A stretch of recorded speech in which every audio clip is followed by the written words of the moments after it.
Dahil butas ang bulsa ko at walang-wala talaga akong pera. Naglakas loob akong sumali sa isang money-saving reality show. Ang hamon, kailangan mong mabuhay sa loob ng isang buwan gamit lang ang 500 pesos. At kung sino ang may pinakamalaking natirang pera sa huli, siya ang mag-uwi ng 5 milyon pesos. Ang unang naisip ng karamihan para makatipid ay ang magtiyaga sa instant noodles. O kaya naman ay kumain lang ng isang beses sa isang araw. Pero para sa akin, sisiw lang ang lahat ng yan. Palakasan lang naman pala ng pagiging kuripot, di ba? Pagdating sa pagtitipid at paghahanap ng mga libre. Siguradong ako ang hari rito. Sa unang araw ng show, madaling araw pa lang ay gising na ako. Lumabas ako ng dorm at sinundan ang daan base sa aking memorya. Hanggang sa makarating ako sa isang bakanting kalsada para mag-jogging. Dahil hindi ko nakikita ang live chat. Hindi ko alam na. Pinag-uusapan na pala ako ng mga manonood. Galit na galit sila at tinatawag akong tanga. Akala ko ba matutulog lang sila buong araw? Para hindi magutom at makatipid sa pagkain. Hindi ko akalaing may gising ng ganito kaaga. Madilim pa nga, oh. Saan ba siya pupunta? Magja-jogging ba talaga siya? Ang bobo naman ng ginagawa niya. Dapat nag-ipon siya ng lakas ngayon. Para hindi siya mabilis magutom. At hindi mapagasto sa pagkain. Grabe, hindi ko na kayang panoorin to, napakatanga. Sana ako na lang ang sumali. Kaya kong humiga lang ng 48 hours ng walang kainan at gastusan. Sa ganitong sitwasyon, nagagawa pa niyang maging disiplinado. Hindi naman siya artista. Para magpabibo at magpasikat sa kamera. Dapat sa talent show siya sumali. Sayang lang ang slot sa kanya rito. Tumakbo ako ng mga 10 minuto. At sa buong oras na yon, walang tigil din ang panglalait sa akin ng mga manonood. Hanggang sa huminto ako sa tapat ng isang botika. Nang ilabas ko ang isang papel mula sa bulsa ko. Biglang natahimik ang lahat. Nakasulat kasi doon sa flyer ang mga salitang, libreng itlog. Ito ang unang hakbang ko sa pagtitipid. Ang kumuha ng mga libreng papromo. Ang hawak ko ay flyer ng C1 Pharmacy. Nakasaad dito na. Kapag dinala mo ang flyer na ito, Makakakuha ka ng libreng itlog na limitado lang kada araw. alam nating lahat na ang mga ganitong promo ay patok na patok sa mga matatanda. Kaya kailangan mong gumising ng maaga para mauna sa pila. Kaya naman pala ako nag-jogging papunta rito. Pagdating ng alas 8:30 ng umaga, nagbukas na ang botika. Sa likod ko, mahaba na ang pila ng mga lolo at lola. Nagtatakang napatingin ang staff ng botika. Sa akin na nasa unahan ng pila. Dahil ako lang ang nag-iisang kabataan doon. Pero agad din niyang inalis ang tingin niya. Itinuro ang papel sa lamesa at magalang na nagsalita. Isulat niyo lang po rito ang pangalan at phone number niyo para makuha ang libreng itlog. Kalmado kong kinuha ang panulat. At walang pag-aalinlangang isinulat ang aking numero. Pagkatapos, masaya akong bumalik sa dorm bit-bit ang nakuha kong libreng itlog. Dahil dito, muling uminday ang live chat. Hala, sorry po, binabawi ko na ang sinabi ko kanina. Grabe, hindi siya magugutom. At hindi rin niya nilabag ang patakaran ng laro. Ang lupet ng diskarte niya. Excited na akong makita. Kung ano pa ang mga susunod niyang diskarte. Maganda nga ang paraan na to. Pero kailangan mo talaga ng makapal na mukha. Para hindi ka mahiya sa tingin ng ibang tao. Kung ako yan, hindi ko magagawa yan dahil sa hiya. Ano naman, hindi naman siya nagnanakaw o nangagaw ah. Bakit ka mahiya? Dahil ba sa pride mo? Na mas mura pa sa 1 kilong itlog. Makakabusog ba yung pride mo? Dahil sa mga libreng itlog na ito, lutas na ang problema ko sa pagkain. Para sa susunod na 2 araw, shared area ang kusina sa dorm. Kaya dito rin nagluluto ang lahat ng mga kalahok. Naghanda naman ang staff ng mga gamit sa pagluluto at mga pampalasa. Kaya pagkatapos kong hugasan ang mga ito, handa na akong magluto ng masarap na almusal. Sakto namang bumaba si Meng Wei. At nang marinig niyang may tao sa kusina, dahan-dahan siyang lumapit. Bumili ka ng ganyang karaming itlog. Tanong niya habang nakatitig sa niluluto kong itlog. At hindi niya mapigilang mapalunok. Sino ba naman kasi ang makakatanggi sa bagong lutong itlog? Para sa almusal. Gusto mo bang tulungan kita? Ngumiti lang ako ng pilit at magalang. Huwag na, salamat. Pagkatapos kong sabihin yon, bukod sa tunog ng mantikang sumisitsit sa kawali, biglang tumahimik ang paligid. Naghintay pa si Meng Wei ng ilang sandali. Pero hindi niya narinig mula sa akin ang inaasahan niyang formal na alok na. Gusto mo bang sumabay kumain? Hindi niya alam kung talagang madamot lang ba si Fu Yansheng o nagmamaang-maangan lang. O baka naman sadyang mababa lang ang ihik nito. Ang dami-daming itlog doon, ano ba namang ibigay sa kanya ang dalawa? Hindi naman niya maubos yun mag-isa. Wala man lang kaalam-alam sa pakikipagkapatao. At kapag naisip niyang lalabas pa siya para bumili ng almusal. Bukod sa instant noodles, wala na talaga siyang maisip na murang pagkain. Pero dahil may pagkakataon naman siyang makalibre ngayon, hindi niya ito basta-basta palalampasin. Kaya umiti si Meng Wei at siya na ang unang bumasag sa katahimikan. Ang ganda ng pagkakaluto mo ng itlog, ah. Ang aga mo palang kumain. Kagigising ko lang at hindi pa ako nag-aalmusal. Sa sobrang linaw ng parinig na iyon, kung hindi pa rin yun nakuha ni Fu Yansheng, ibig sabihin ay sinasadya niya talagang ipagkait ang pagkain.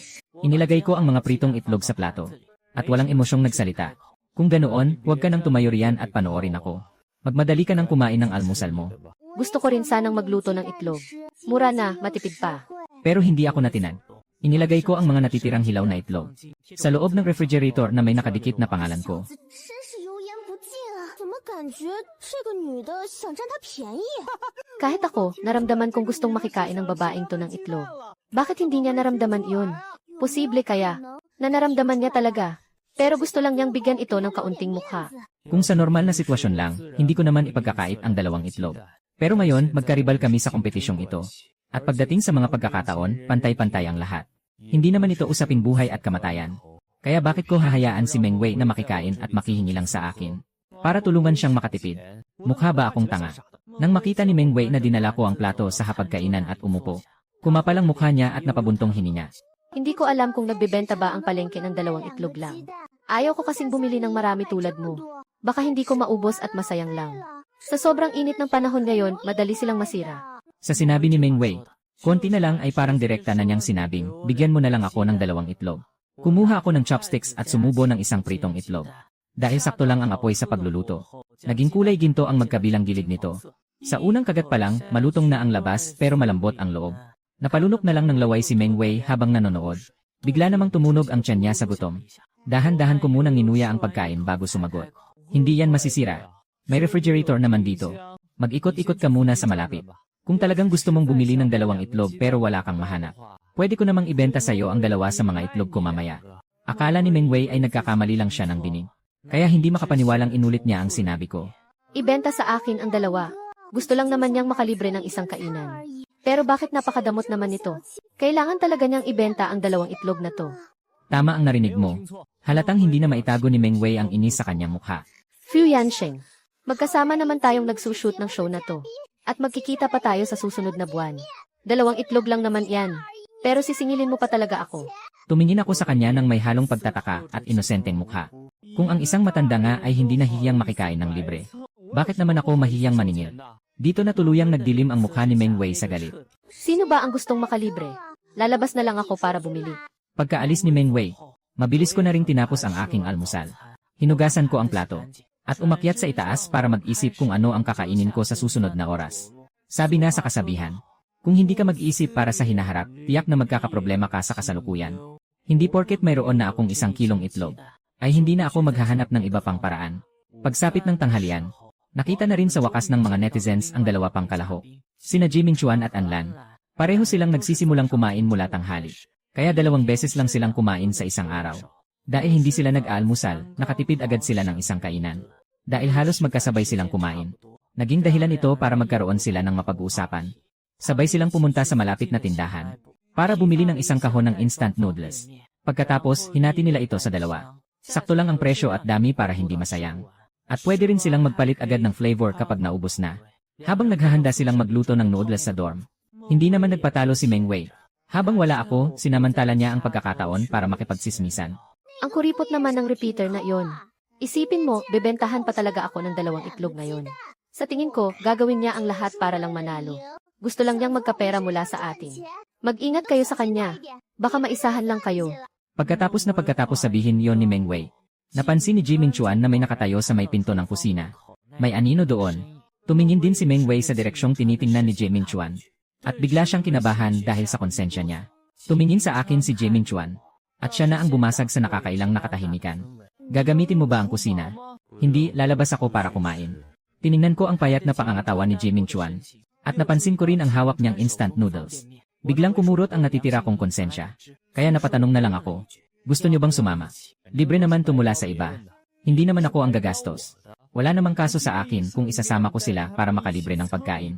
Dahil sa mga susunod na araw, hindi natin alam kung ilang beses pa kaming magugutom. Kaya hanggat may pagkakataong makakain ng masarap ng libre, sasamantalahin ko na. Ayoko nga. Masyado kang madiskarte sa negosyo. Kapag sumama kami sa'yo, baka mapagastos pa kami ng wala sa oras. Kaninang umaga, nagpapahiwatig na ako sa kanya ng paulit-ulit. Para lang marinig ang alok na to. Pero nanahimik lang siya noon. At ngayon lang nagsalita. Huli na ang lahat. Isa pa, sino ang nakakaalam kung may nakuha siyang bagong ideya mula sa pagbebenta ng itlog kaninang umaga? At may binabalak na namang masama.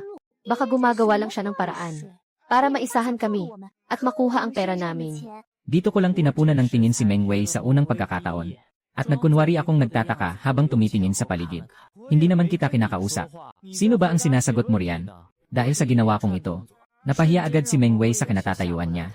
Maging sina Jiming Chuan at Anlan ay muntik ng matawa. Sa naging reaksyon ko, biglang sumama ang mukha ni Meng Wei. Alam talaga ni Fu Yansheng kung paano makipag-usap sa mga plastic. Bakit ba sinisiraan ng babaeng ito si Fu Yansheng? Sinusubukan ba niyang i-isolate ang lahat? Bakit hindi niya ikwento? Na gusto lang naman niyang makahingi ng libreng itlog. Napikon na ang green tea. Hindi na siya makasabay sa laro. May bago na naman kayang paraan si Fu Yansheng para makalibre ng pagkain. Medyo na-excite na ako rito. Lumingon si Jiming Chuan at nagkatinginan sila ni Anlan.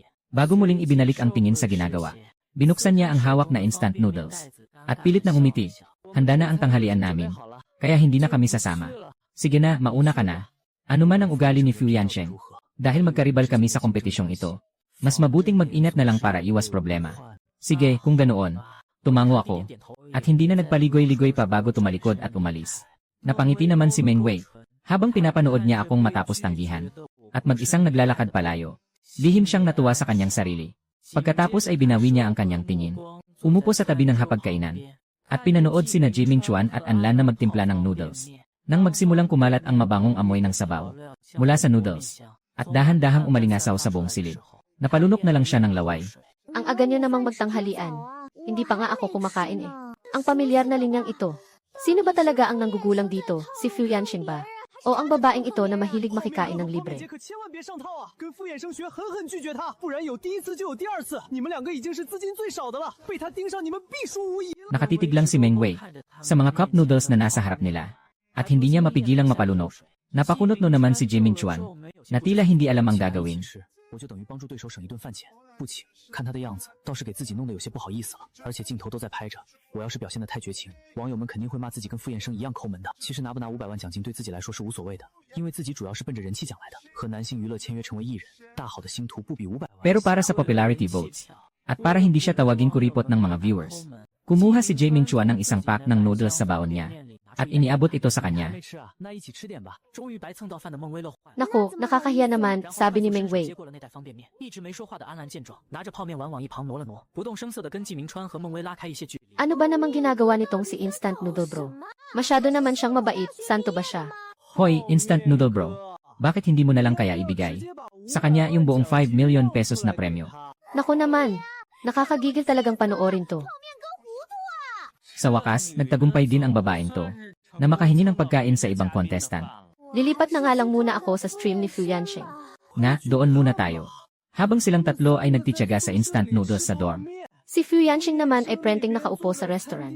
at kumakain ng libreng handaan. Ang laki talaga ng pinagkaiba nila. 一家火锅烧烤店里挂着新店开张， May poster kasi doon na nagsasabing kapag nahulaan mo ang tatlong salita, ay makakakain ka na ng libre. Kaya heto ako ngayon, nag-i-enjoy sa libreng tanghalian. Nakasulat din sa poster, na isang beses lang pwedeng ma-avail ng bawat tao ang promo. At bawal magtira ng pagkain.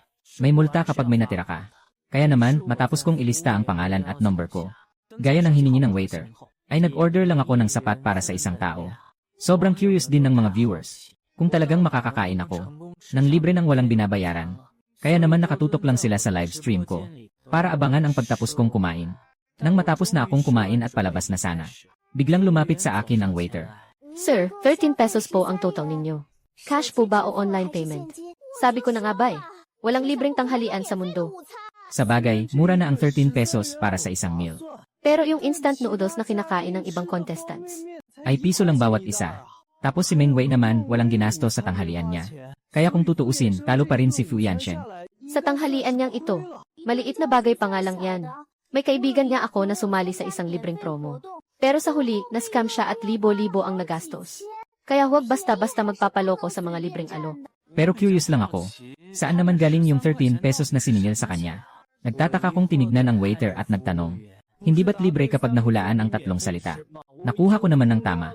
Bakit may bayad pa rin? Para po yan sa service charge at bayad sa kubyertos, sir. Wala namang nakasulat tungkol dito sa poster nila. Kaya wala akong kaalam-alam. Natahimik ako ng ilang segundo, bago kumuha ng 100 piso sa bulsa ko at iniabot sa waiter.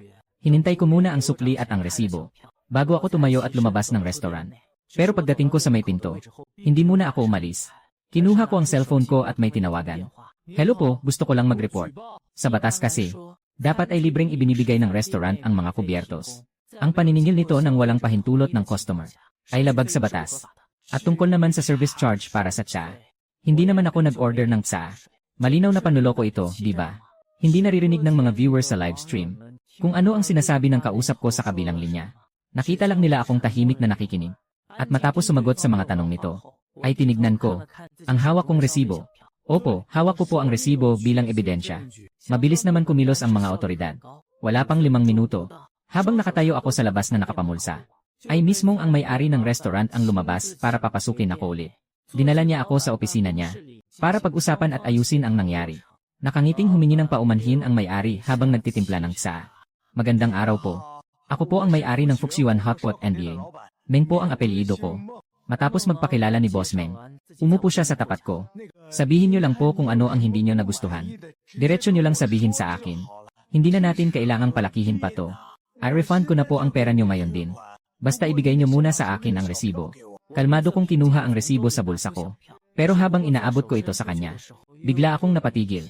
At binawi ko agad ang kamay ko. Kinabahan naman si Boss Meng sa ginawa kong to. Tinaasan ko siya ng kilay at nagtanong, I-refund mo nga ako. Pero lolokohin mo pa rin ang susunod na customer, di ba?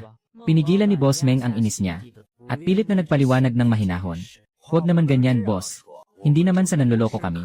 Sadyang hindi mo lang alam kung paano tumatakbo ang negosyo. Ganito na talaga ang kalakaran sa buong industriya ngayon. Kung hindi ka pa rin kontento, ganito na lang. Sa susunod na kain mo rito, libre na. Sinisiguro kong wala kang babayaran kahit piso. Pero hindi pa rin ako natinag. Hindi lang ito tungkol sa isang libreng pagkain. Sa ganitong klaseng parinig, si Boss Meng na matagal ng negosyante, ay alam na agad ang ibig kong sabihin. Biglang kumislap ang pagiging tuso sa mga mata niya. Kaya nagdiretso na siya ng salita. O sige, paano mo ba gustong ayusin to? Anong klaseng pabor o kabayaran pa ba ang gusto mo? Makahulugan kong inulit ang mga huling salita niya. Mas praktikal na kabayaran. Pagkatapos nun ay nanahimik na ako. At tinitigan lang si Boss Meng ng may malalim na kahulugan. Akala naman ni Boss Meng ay nakuha niya agad ang gusto ko. Kaya nakangiti siyang sumagot. Gawin nating 3 libreng kain, ano sa tingin mo? Hindi pa rin ako sumasagot. Dahil dito, inisip ng matalinong si Boss Meng na hindi pa ako kontento. 5 beses. Nagkunwari naman akong nag-alinlangan. Napangitnit na sa galit si Boss Meng. Sige, 10 libreng kain na. Medyo nagdalawang isip ako sandali. Hindi naman talaga ito ang gusto kong hingin. Pero kung ang mapagsamantalang boss na mismo ang nag-aalok ng grasya, parang masama naman kung tatanggihan ko pa. Lalo na't sarili kong bulsa ang makikinabang dito. 10 libreng kain din yon, no?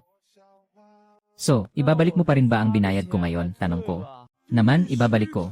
Ayan, na-refund na. Tapos? Anong tapos? Natagalan pa bago nag-sink in kay Boss Meng. Kung ano pa ang ibig kong sabihin. Kumunot ang noo niya. At halos magitnit na ang mga ngipin niya sa inis. Pero pilit pa rin siyang umiti kahit halatang plastic na ito. Magkano pa bang danyos ang gusto mo? Dahil dito, nagtalo ang mga manonood sa comment section. Hala! Grabe naman. Akala ko pa naman ang galing ng ginawa ni Fu Yanqing kanina. Pero sa takbo ng usapan nila ngayon, parang nagkakagatan lang silang dalawang buhaya. Ano pang pinagkaiba ni Fu Yanqing sa mapagsamantalang may-ari na yan? Pareho lang silang swapang. Nakakadismaya naman si Fu Yanqing. Akala ko pa naman ipinaglalaban niya ang tama. Teka, si Fu Yanqing naman ang unang naagrabyado. Normal lang nabawiin niya kung ano ang kinuha sa kanya gamit ang sarili nitong laro. May punto ka naman. Pero iba na ang usapan dito. Noong una, ipinaglalaban lang niya ang karapatan niya. Pero kung magpapatuloy ito, at hihingi si Fu Yanqing ng labis na kabayaran, parang pangungutong o pangingikil na ang ginagawa niya. Agad na naging mainit na usap-usapan sa internet ang isyong ito. Kakasimula pa lang ng live stream ko. Pero ang views ko na agad ang pinakamataas sa lahat ng mga kasali. Pero walang kaalam-alam si Boss Meng, na ang lahat ng pinaggagawa niya ay live na napapanood dahil sa nakatabong kamera na suot ko. Hindi alam ni Boss Meng, pero alam ko. Kaya naman hindi ako pwedeng maging masyadong gahaman. Dahil kung gagawin ko yon sa harap ng live broadcast, siguradong huhusgahan at palakihin ng mga netizen ang bawat kilos ko. At mapupunta sa akin ang sisi.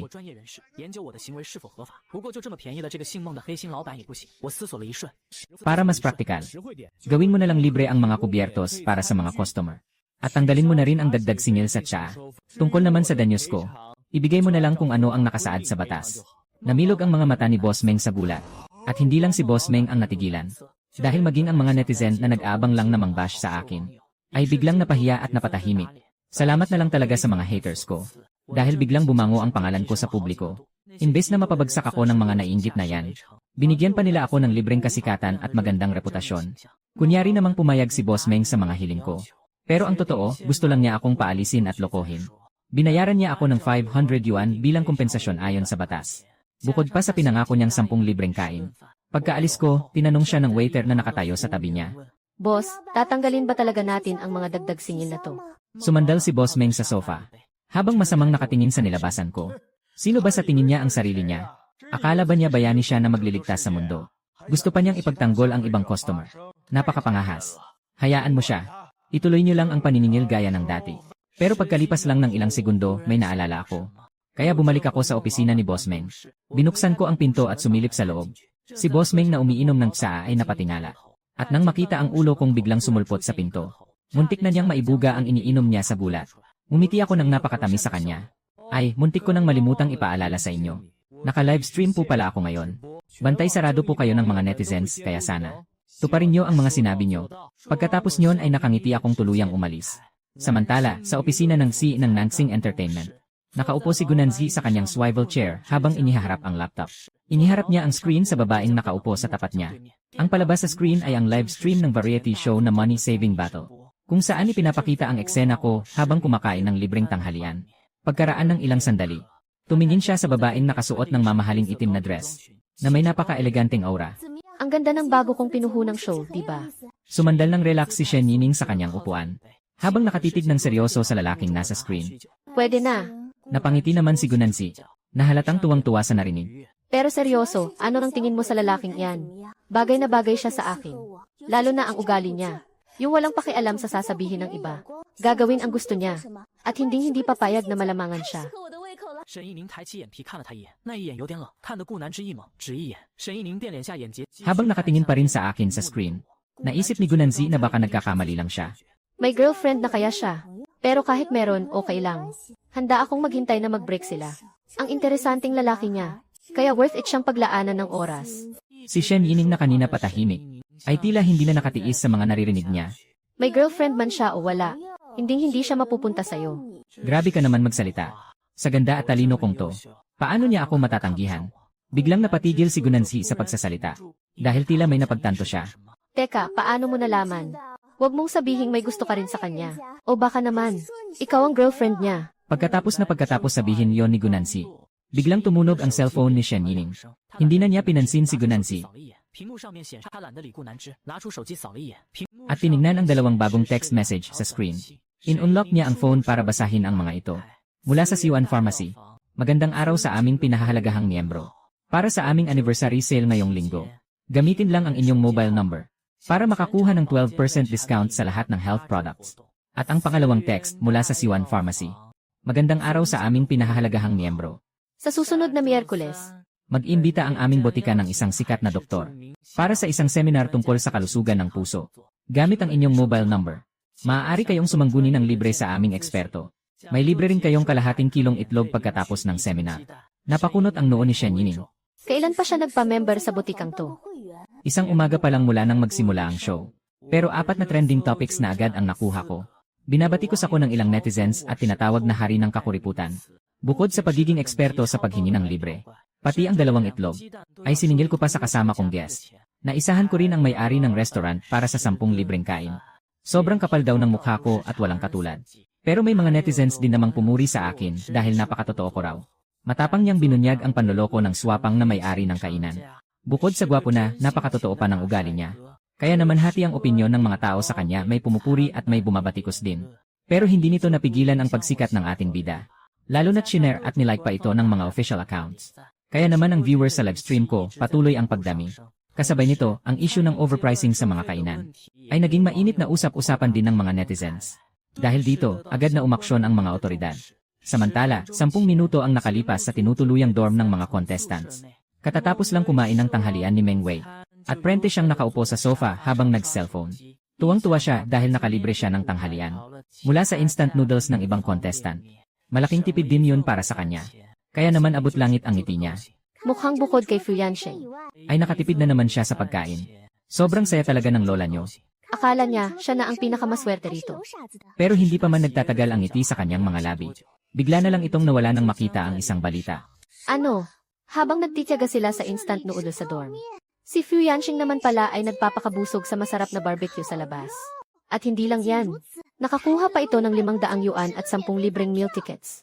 At ang pinakamasakit pa rito, tinanggihan niya si Fu Yanxing kanina lang. Kung hindi sana siya tumanggi, edi sana kasama rin siyang kumakain ng masarap na barbecue ngayon. At may kahati sana siya sa 500 yuan na iyon. Halos magsisi si Meng Wei sa naging desisyon niya. Biglang nawala ng lasa ang kinain niyang instant noodles. Pero teka, bakit parang pamilyar sa kanya ang tindahan at ang may-ari nito? Habang tinititigan niya ito, lalo itong nagiging pamilyar. Bago pa man niya maalala kung saan niya ito nakita. Lumapit sa kanya ang host ng show na si Zhao Ling na seryoso ang mukha. May nag-report sa iyong netizen na lumabag ka raw sa rules. Sumama ka muna sa akin. Naguguluhang napatingin si Meng Wei. Lumabag sa rules. Wala naman akong ginagawang masama.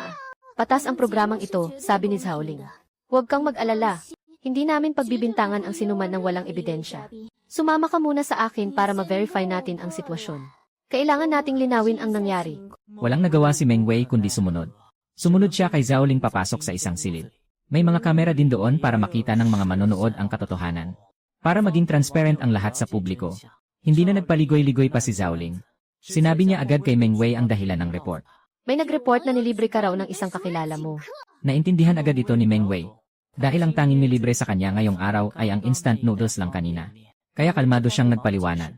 Ang sabi sa rules, bawal magpalibre sa kakilala. Pero hindi ko naman kakilala yung gwapong lalaki na may apelidong G. Ngayon nga lang kami nagkita sa buong buhay ko. Kahit nga pangalan niya, nalaman ko lang sa mga staff nyo. Kaya paano naging kakilala yun? Ni hindi ko nga alam ang background niya. Kaya hindi kami magkakilala. Kaya malinaw na hindi kami magkakilala. Para lang kaming magkasama sa iisang show. At wala naman sa rules na bawal kainin ang pagkain ng ibang contestant, di ba? Saka isa pa, unang araw pa lang namin magkita ngayon. Binigyan ako ng gwapong lalaki ng instant noodles bilang magandang asal. Kung tatanggihan ko iyon, nakakahiya naman sa kanya. Lalo na't naka-livestream tayo at maraming nakakakita. Matapos pakinggan ni Zhao Ling ang paliwanag ni Meng Wei. At pagkatapos makipag-usap sa direktor na pagdesisyonan na. Hindi nga lumabag sa rules si Meng Wei. Dahil wala nga namang nakasaad na bawal kainin ang pagkain ng kapwa contestant. At hindi rin naman talaga sila magkakilala bago ang show. Kaya naman, naabsuelto si Meng Wei sa paratang. Pero hindi muna umalis si Meng Wei sa silid. Dahil napatunayang wala siyang kasalanan, lumakas ang loob niya. Umupo siya at may pagkainis na nagsalita. Kung ang simpleng bagay na ito ay pwede palang a-report. Sa tingin ko, may isa pang tao na dapat ding a-report. Sino naman ang gusto mong a-report? Tanong ni Zhao Ling. Gusto kong a-report si Fu Yanxing. Masyado siyang malaking banta sa amin.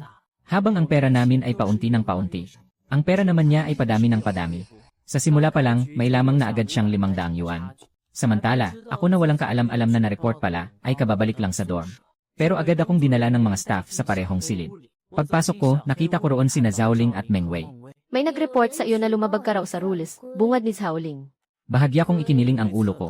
At dahil sa aking kutob, napatingin ako kay Meng Wei. Hindi pa umaabot ng 3 segundo ang titigan namin ay agad na siyang umiwas ng tingin. Halatang halata na may itinatago siya at guilty sa ginawa niya. Teka, paano naman ako naging madaya doon? May nag-report kasi na nakakuha ka raw ng 500 yuan. At nakalibre ka pa ng pagkain. Sabi pa ng may-ari, ililibre ka pa raw niya ng 10 beses. Pwede mo ba itong ipaliwanag sa amin? Kaya naman, mabilis kong ipinaliwanag ang buong nangyari. Una sa lahat, ang libreng pagkain na yun ay premyo ko sa pagsali sa event ng restaurant. At yung 500 yuan pati yung 10 libreng pagkain ay kusang loob na binigay ng may-ari bilang legal na kompensasyon. Una, hindi ko kakilala ang may-ari. Pangalawa, hindi ko naman siya pinagtrabahuhan. Kaya paano yun magiging labag sa patakaran? Kung may hindi pa rin naniniwala, pwede nating panoorin ang easier. Kapag napatunayang nagsisinungaling ako kahit sa isang salita lang. Hindi nyo na kailangang magsalita. Kusa akong aalis sa show na to. Dahil sa sobrang kumpiyansa ko at kawalan ng tinatago. Biglang umurong ang dila at tapang ni Meng Wei. Maging ang host na si Zhao Ling at ang direktor na nakatutok sa amin ay napanganga. Hindi nila akalaing magagawa ko yon. Grabe. Nagsisimula pa lang ang show pero nagawa ng i-report ni Fu Yanxing ang restaurant. At nakakuha pa ng compensation. Masyadong madiskarte ang batang ito. Bagay na bagay talaga siya sa show na to. Pero kung hindi yan bawal, ibig sabihin, pwede rin kaming mag-report ng mga tindahan para kumita. Pero kung gagawin nating trabaho yan, ano pang pinagkaiba niyan sa totoong buhay? O ano ngayon ang gusto mong mangyari? Sige, kung hindi yan bawal, dapat kumpiskahin ang 500 yuan na binigay sa kanya. At hindi rin dapat payagang kainin yung 10 libreng pagkain. At simula ngayon, dapat magdagdag ng bagong panuntunan. Nabawal na ang ganitong diskarte. Hindi naman ako nagpatalo at tiningnan ko si Meng Wei. Kung ganoon, isuka mo muna yung instant noodles na hiningi mo lang sa ibang guest. At ibalik mo sa kanila. Kapag pinakumpiska mo yan sa staff, papayag ako. Pagkasabi ko nun, inusog ko ang upuan ko palayo sa kanya. Lumayo talaga ako kay Meng Wei. Natila ba diring-diri sa kanya? O, simulan mo ng isuka. Teka, ano ba? May sakit ba sa utak ang taong to? Sa totoo lang, hindi naman talaga ito may tuturing na trabaho. Pero dahil nagawa na ito ni Fu Yansheng, hindi naman magiging patas kung ipagbabawal namin ito sa inyo. Kaya kung makakahanap din kayo ng tindahang may paglabag, at makakakuha kayo ng legal na kompensasyon, pwede niyo rin silang i-report. Gusto ko lang naman sanang idiin si Fu Yansheng. Pero sa totoong buhay, sino ba naman ang kikita sa ganitong paraan araw-araw? Baka makaaway ko lang ang mga tao rito. Doon na natapos ang usapan. Dahil hindi nagtagumpay ang plano, padabog na umalis si Meng Wei sa interview room. Sumunod na rin akong lumabas. Bago ako umakyat, tinignan ko muna si Meng Wei na nakaupo sa sofa. Kung talagang may kakayahan ka, manalo ka gamit ang sarili mong diskarte. Hindi yung puro ka paninira sa likod ko. Napakababaw ng ginagawa mo. Halos maglupasay naman sa galit si Meng Wei sa sinabi ko. Anong ibig mong sabihin? Sino ang walang kakayahan? Sino ang sinasabihan mo? Wala akong pakialam kung maliitin mo ako. At kailan ako nanira sa likod mo? Sumusunod lang ako sa patakaran ng laro. Ngumisi lang ako at nagpatuloy sa pag-akyat. Namula sa galit si Meng Wei dahil sa pang-isnab ko. Hindi na lang ako makikipagtalo sa kanya. Wala akong oras sa walang kwentang away. Umakyat na lang ako sa kwarto ko para matulog. Pagkaalis namin ni Meng Wei, pinanood ni Zhao Ling at ng direktor ang replay ng tanghalian ko. Hindi na natin kailangang gumastos para sa trending topic. Dahil sa ginawa ni Fu Yansheng, Naging napaka-interesante ng show. tiyak na tataas ang rating at kalidad ng programa natin. Pero habang natutuwa ang direktor, may napansin siyang problema. Pero ano po yun? 不过什么？ May problema ba? 不过什么？ Masyado na niyang naiiwan ang ibang mga kasama niya. Kapag masyadong malakas ang isang player at hindi natin binigyan ng hamon, mawawala ng excitement at suspense ang show. Tama ka riyan. Ano kaya kung baguhin at higpitan natin ang mga patakaran? Tiningnan ng direktor si Zhao Ling. Sabay ngiti ng may masamang balak. Samantala, matapos kumalma ni Meng Wei mula sa pagkainis sa akin, may bigla siyang naalalang mahalagang bagay. Umakyat siya sa ikatlong palapag at kumatok sa pinto ni Jiming Chuan. Binuksan naman ito ni Jiming Chuan na may ngiti sa kanyang labi. Oh, bakit? Bawal daw tayong magdala ng mga personal na gamit. Hindi man lang tayo pinaghandaan ng mga gamit. Mukhang sinasadya talaga nilang pahirapan tayo. Pero hindi naman pwedeng wala tayong gamit sa araw-araw. Ano kaya kung sabay na tayong bumili ng mga kailangan natin? Sumang-ayon naman si Meng Wei habang nag-isip. May ideya ako. Ako na ang bibili ng facial wash. Ikaw naman sa toothpaste, ano sa tingin mo? Tapos maghiraman na lang tayo, siguradong aabot to ng isang buwan. Sa ganitong paraan, pareho tayong makakatipid. Sige ba? Tawagin ko lang din si Anlan. Para makasama natin siya. Pumunta ang dalawa sa second floor. Mukhang natutulog pa si Anlan dahil tanghali na. Matagal-tagal din bago niya binuksan ang pinto. Mukhang wala siya sa mood at matamlay ang mukha. Halatang naiirita pa ang kanyang mga mata. Mukhang bagong gising at may tupak pa. May kailangan kayo. Bibili sana kami ng mga gamit sa bahay. Sasama ka ba? Tiningnan lang ni Anlan sina Jiming Chuan at Meng Wei. Mula ulo hanggang paa. At agad silang tinanggihan. Hindi na, kayo na lang. Pagkasabi nun ay isinara na ni Anlan ang pinto. Nag-isip naman si Meng Wei at nagmungkahi ulit. Kung ayaw niya, tawagin mo na lang si Fu Yansheng. Mas marami, mas masaya. Kung iba't ibang gamit ang bibilhin ng bawat isa sa atin, mas marami tayong mapaghahasyan. Malaking tipid din yun. Pumunta ulit si Jiming Chuan sa third floor. At kumatok sa pinto ko. Sakto namang palabas na ako nang kumatok siya. Bumalik siya sa third floor. Para kumatok sa pinto ko. At sakto namang palabas na ako noon. Pagkabukas ko ng pinto, tiningnan ko si Jiming Chuan. At ang kasunod niyang si Meng Wei. Napanguso na lang ako. Sinasabi ng kutob ko, na may binabalak na namang kalokohan at kakapalan ng mukha si Meng Wei. Ngumiti si Jiming Chuan at nagsalita. Yansheng, sabay na tayong bumili ng mga gamit sa bahay. Tapos mag-share na lang tayo sa mga bibilhin natin para makatipid. Malaking bawas din sa gastos iyon. Mag-share. Maganda sana ang ideyang to. Pero paano kung magkapikunan kami sa gitna ng kompetisyon? Baka maging awkward lang ang lahat. Paano na pagkatapos nun? Bibili pa rin naman kami ng sarili nesting gamit. Kaya naman diretsahan ko na silang tinanggihan. Mas mabuting kanya-kanya na lang muna tayo ng bili. Bakit? Dahil ba ikaw ang may pinakamaraming pera ngayon? Natatakot kang malamangan ka namin. Hindi ko alam sa iba. Pero pagdating sa'yo, hindi ako sigurado. Pagkasabi ko nun ay sinulyapan ko si Jiming Chuan. Bilang babala sa kanya. Kung makikinig ba siya o hindi, wala na akong pakialam dun. Basta nagbabala na ako, nasa kanya na ang desisyon. Respeto na lang sa kung ano ang gusto niya. Nanggigil naman sa galit si Meng Wei. Susubukan pa sana akong kumbinsihin ni Jiming Chuan. Pero bago pa man siya makapagsalita, hinila na siya paalis ni Meng Wei. Hayaan mo na siya kung ayaw niya.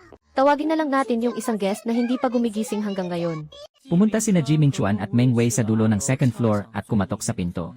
Matagal din silang nag-antay. Bago may sumagot na matamlay na boses ng babae mula sa loob. Sino iyan? Pero hindi pa rin ito binubuksan ang pinto. Napasimangot si Meng Wei. Ako si Meng Wei. Gusto sana kitang ayain na bumili ng mga gamit natin. Pagkalipas ng ilang segundo, sumagot ang nasa loob. Ayoko. Natahimik na lang sina Meng Wei at Jiming Chuan matapos tanggihan ulit. Sa tunog ng boses niya, parang wala siyang pakialam sa mundo. Para siyang lantang gulay na walang kabuhay-buhay. Gusto sanang sumang-ayon ni Jiming Chuan. Pero naalala niyang gusto nitong maging artista. Mukha talaga siyang walang gana sa buhay. Kaya gusto sanang sumang-ayon ni Jiming Chuan. Pero dahil gusto nitong maging artista, kailangan niyang mag-ingat sa kanyang mga sasabihin. Mahirap na kung kalkalin ng mga bashers ang nakaraan niya. At sa hindi inaasahang pagkakataon. Sa parehong supermarket din pala pumunta sina Jiming Chuan at Meng Wei. Nang makita ako ni Meng Wei, biglang sumama ang mukha niya. Na parang may malaki akong utang sa kanya. Pero iba naman ang reaksyon ni Jiming Chuan. Tuwang-tuwa naman siyang nag-isip sa sarili niya. Na ito na ang perpektong pagkakataon para yayain akong magpalitan kami ng mga gamit. Unang nag-aya si Jiming Chuan sa akin. Sabay na tayong pumunta sa section ng mga toiletries. Gusto ko muna kasing mag-afternoon tea. Halos mayupi naman ang mukha ni Meng Wei sa inis. Iba talaga kapag may pera na, no? Tara na nga, sabi niya. Huwag na nating abalahin ang nag-i-afternoon tea. Hindi na raw kasi ako kuripot na yon. 连2个鸡蛋都要收钱的人请他吃下午茶了。孟薇和季明川去了生活用品区，而那边本来还 Samantala, ang mga netizens na kanina pa ako minumura at tinatawag na tanga, ay biglang natulala sa mga sumunod kong ginawa. Nakita na lang nila akong may malinaw na direksyon. Kalmado at dahan-dahang naglakad papunta sa pastry section. Doon sa gitna, may nakalatag na puting plato para sa mga free taste. Kumuha ako ng toothpick at tinuhog ang ilang piraso ng cake hanggang sa maubos ko ito. Pagkatapos nun, lumipat naman ako sa free taste ng mga prutas. At syempre, hindi ko rin pinalampas ang free taste sa section ng mga ulam. Grabe. Hindi ko akalain na. Pwede pala ang ganitong klaseng afternoon tea. Ibang klase talaga si Fu Yansheng, binuksan niya ang isip ko. Si Fu Yansheng talaga. Nananatili pa ring hari ng mga kuripot at mahilig sa libre. Kung sa mababang ingyi, matatawag itong panggugulang at panghihingi ng libre. Pero sa mataas na ingyi, afternoon tea ang tawag dito. Grabe ang diskarte. Ewan ko lang kung makakapag-afternoon tea rin sina Meng Wei at Jiming Chuan mamaya. Samantala, sa section naman ng mga toiletries. Ang sinasabi ni Meng Wei na pampaligo at panghugas ng mukha ay isang bar ng sabon na nagkakahalaga lang ng 2 piso. Habang ako naman ay busog na busog sa afternoon tea ako. Balik tayo sa toiletries section. Ang binili nga ni Meng Wei para sa mukha niya ay yung pinakamurang sabon na nagkakahalaga lang ng 2 piso. Ito na yata ang pinakamurang sabon sa buong supermarket. Natigilan naman si Jiming Chuan. Kailangan ko ng facial cleanser para sa mukha ko, sabi niya. Inilagay ni Meng Wei ang sabon sa cart at pilit siyang kinumbinsi. Anong facial cleanser ka dyan? Tingnan mo nga ang budget natin ngayon. Saka itong sabon, pwede na sa mukha, pwede pa sa katawan. Makatitipid pa tayo sa body wash, napakasulit. At isa pa, kapag bumili tayo ng facial cleanser ngayon, tiyak na babatikusin na naman tayo ng mga netizens at sasabihing tanga tayo. Nasa isang money-saving show kaya tayo. Ang layunin natin dito ay magtipid, hindi ang magpaganda. Kahit medyo napilitan, pumayag na lang din si Jiming Chuan. Pero pagdating sa toothpaste, Matagal na namili si Meng Wei. at pumili ng isa na nagkakahalaga ng mahigit 30 piso. Naramdaman ni Jiming Chuan na medyo mahal ito. Pero katwiran ni Meng Wei, Dapat maganda ang toothpaste natin. Kung hindi, baka manilaw ang mga ngipin natin sa buong buwan ng live stream. muling napapayag si Jiming Chuan sa katwiran niya. Pagkatapos nun ay napangiti ng nakakaloko si Meng Wei. 省了买沐浴露的钱，一样产品两用。你是不是也应该再买一样东西？这样我们换起来才公。 Pero habang iniisip ito ni Jiming Chuan, parang may mali. Ayaw naman niyang makipag-away kaya sinabi na lang niya, kung sa tingin mo ay hindi patas, bibili na lang din ako ng sarili kong sabon. Huwag na tayong magpalitan ng gamit. Sabon lang naman pala. Hindi naman sa hindi niya kayang bilhin. Biglang nawala ang ngiti sa mukha ni Meng Wei. Bakit biglang naging mahirap utuin ang lalaking ito? Kaya agad siyang nagsalita para bumawi. 开玩笑的，开玩笑的。 Umiti na lang si Jiming Chuan at hindi na nakipagtalo pa. Dahil baka sabihin pa ng mga netizens na kasing kuripot ko rin siya. Sa kabilang banda naman, matapos kong mabusog ay dahan-dahan na akong naglakad papunta sa toiletries section. At doon ay nagkasalubong na naman kami ni na Jiming Chuan at nagkasalubong nga kami ni na Jiming Chuan at Meng Wei. Tapos na silang mamili ng mga gamit nila. At ngayon naman ay papunta na si Jiming Chuan sa skincare section. Nang makita niya ako, umiti siya at nagsabi, sabay na tayong bumili ng skincare products. Para naman makapagpalitan at makahiram tayo sa isa't isa. Masyado kasing maliki ang magagastos natin kung kanya-kanya. Alam kong marami kang pera. Pero sa sitwasyon natin ngayon, mas mabuting magtipid hanggat maaari. Hindi ako gumagamit ng skincare, sagot ko. Kaya hindi natin kailangang magpalitan. Nang marinig yon, hindi na rin namilit si Jiming Chuan. Pero sa loob-loob niya, naisip niyang, napakahirap talagang pakisamahan nitong si Fu Yansheng. Dumiretso naman ako sa seksyon ng mga gamit na kailangan ko talaga. Habang tinitingnan ang mga produkto, kinuha ko ang cellphone ko. At nagsimulang mag-search sa iba't ibang shopping apps. Kinukumpara ko ang mga presyo. Para makita kung saan ang pinakamura at doon ako bibili. Sa huli, doon ako nag-order sa Shopee na may pinakamagandang deal. Dahil nakakuha ako ng discount coupon sa platform na yon. Kaya nabawasan pa ng 10 yuan ang babayaran ko. Grabe, napakakuripot talaga ni Fu Yansheng. Bibili na nga lang ng gamit, naghahanap pa ng mas murang presyo sa iba. Parang ako lang itong si Fu Yansheng ah. Ganyan na ganyan din ako kapag namimili sa araw-araw. Sa huli, lumabas akong walang bitbit mula sa supermarket. Salamat sa delivery service ng Ati. Kaya diretsyo nang hinatid ang mga pinamili ko sa mismong tapat ng pinto ng dorm ko. Kinagabihan, bumalik ulit ako sa Fuxian Hotpot NBA. Siyempre, dapat gamitin agad ang libreng meal ticket habang meron pa. Baka kasi kapag pinatagal ko pa, bigla na lang magsara ang shop. At masayang lang ang libreng pagkain ko. Pero sa pagkakataong ito, pagdating ko sa tapat ng Fuxian, hindi ko inaasahang makakasalubong ko sina Anlan, Meng Wei, at Jiming Chuan. Simple lang akong tumango sa kanila ng walang kaabog-abog. Bilang formal na pagbati. At tuloy-tuloy na pumasok sa loob para enjoy ang libre kong hapunan. Pero ang tatlo, hindi naging ganoon kaswerte. Dahil bigla na lang kinansela ng restaurant ang kanilang promo. Si Meng Wei naman, halos maiyak sa inis habang nakatingin sa labas ng restaurant. Parang sasabog na talaga ang dibdib niya sa sobrang galit. Paano ba naman, bago pa lang bukas na shop ng tatay niya ito? At ngayon, nakatayo siya sa tapat ng sarili nilang restaurant. Nagbabaka sakaling makalibre ng hapunan. Pero ang ending, hinarang siya sa pinto ng sarili nilang staff. Anong klaseng kamalasan ba ito? At ang mas malala pa, nearport ni Fu Yansheng ang restaurant nila. Kaya ang 500 yuan at 10 libreng pagkain na nakuha nito bilang kompensasyon ay galing mismo sa bulsa ng tatay niya. Habang ang lalaking yun ay sarap buhay na nakaupo sa loob. At nilalantakan ang masarap at libreng hotpot. Samantalang siya, nakatayo lang sa labas. At walang magawa kundi panoorin ito sa likod ng salamin. Sa sobrang inis ni Meng Wei, halatang halata ang pagkasira ng mukha niya. Akala naman ng iba, bad trip lang siya dahil hindi sila nakalibre ng ngirin. Kaya hindi na nila ito masyadong pinansin. Dito na nagtanong si Jiming Chuan dahil sa kuryosidad. Bakit parang napaka-coincidence naman? Bakit kung kailan natapos kumain ng libre si Fu Yansheng? Saka naman biglang natapos ang promo. Ang gustong palabasin ni Jiming Chuan ay baka may espesyal akong relasyon sa may-ari ng restaurant. At ginagamit ko lang ito para mandaya at manalo. Pero dahil hindi niya ito masabi ng diretsahan, nakuha pa rin ng lahat ang ibig niyang ipahiwati. Bigla namang sumingit si Meng Wei na laging kumukontra sa akin. Walang kinalaman si Fu Yansheng sa may-ari ng shop na to. Napataas naman ang kilay ni Anlan. At napatingin kay Meng Wei na bigla na lang akong ipinagtanggol. Paano mo naman nalaman tanong nito? Siyempre, sa kanila ang shop na ito. Kaya sino pa ba ang mas makakaalam kundi siya? Pero hindi niya ako ipinagtanggol dahil mabait siya. Kundi dahil ayaw niyang mapansin ng iba ang tungkol sa restaurant ng pamilya niya. Napakamot na lang sa kilay si Meng Wei at nagdahilan. Sa kuripot ba naman ni Fu Yansheng? Siguradong gipit yan sa buhay. Kaya imposibleng may kakilala siyang may-ari ng ganitong kalaking shop. Mabuti na lang at sumingit ang waiter para ipaliwanag ang nangyari. Hindi po namin alam kung bakit pero kaninang hapon. Bigla na lang dinalagsa ng maraming customer ang shop. Hindi na kinaya ng boss namin ang dami ng kumakain ng libre. Dahil sa bigla ang dagsa ng mga tao. At dahil hindi na talaga kaya ng budget. Napilitan siyang kanselahin na lang ang promo ng mas maaga. Kung nagbabayad naman sana ang mga kumakain, okay lang. Pero ang problema, puro libre ang kinukuha nila. Kapag nagpatuloy pa ito, lugi talaga ang bagong bukas na shop na ito. At hindi rin kakayanin ng mga staff ang pagod. At kung bakit biglang dinalagsa ng mga tao ang shop. Siyempre, dahil yan sa ginawa kong live stream kanina. Noong tanghali kasi na kumain ako rito. Halos walang katao-tao ang mga lamesa. Pero matapos sumikat ng live stream ko, hindi na kinaya ni Boss Meng ang dagsa ng tao. Kaya napilitan siyang itigil ang libreng promo. Ang ilang mga customer na naghahangad lang ng libre ay umalis na nagrereklamo. Habang pabulong-bulong pa sa inis.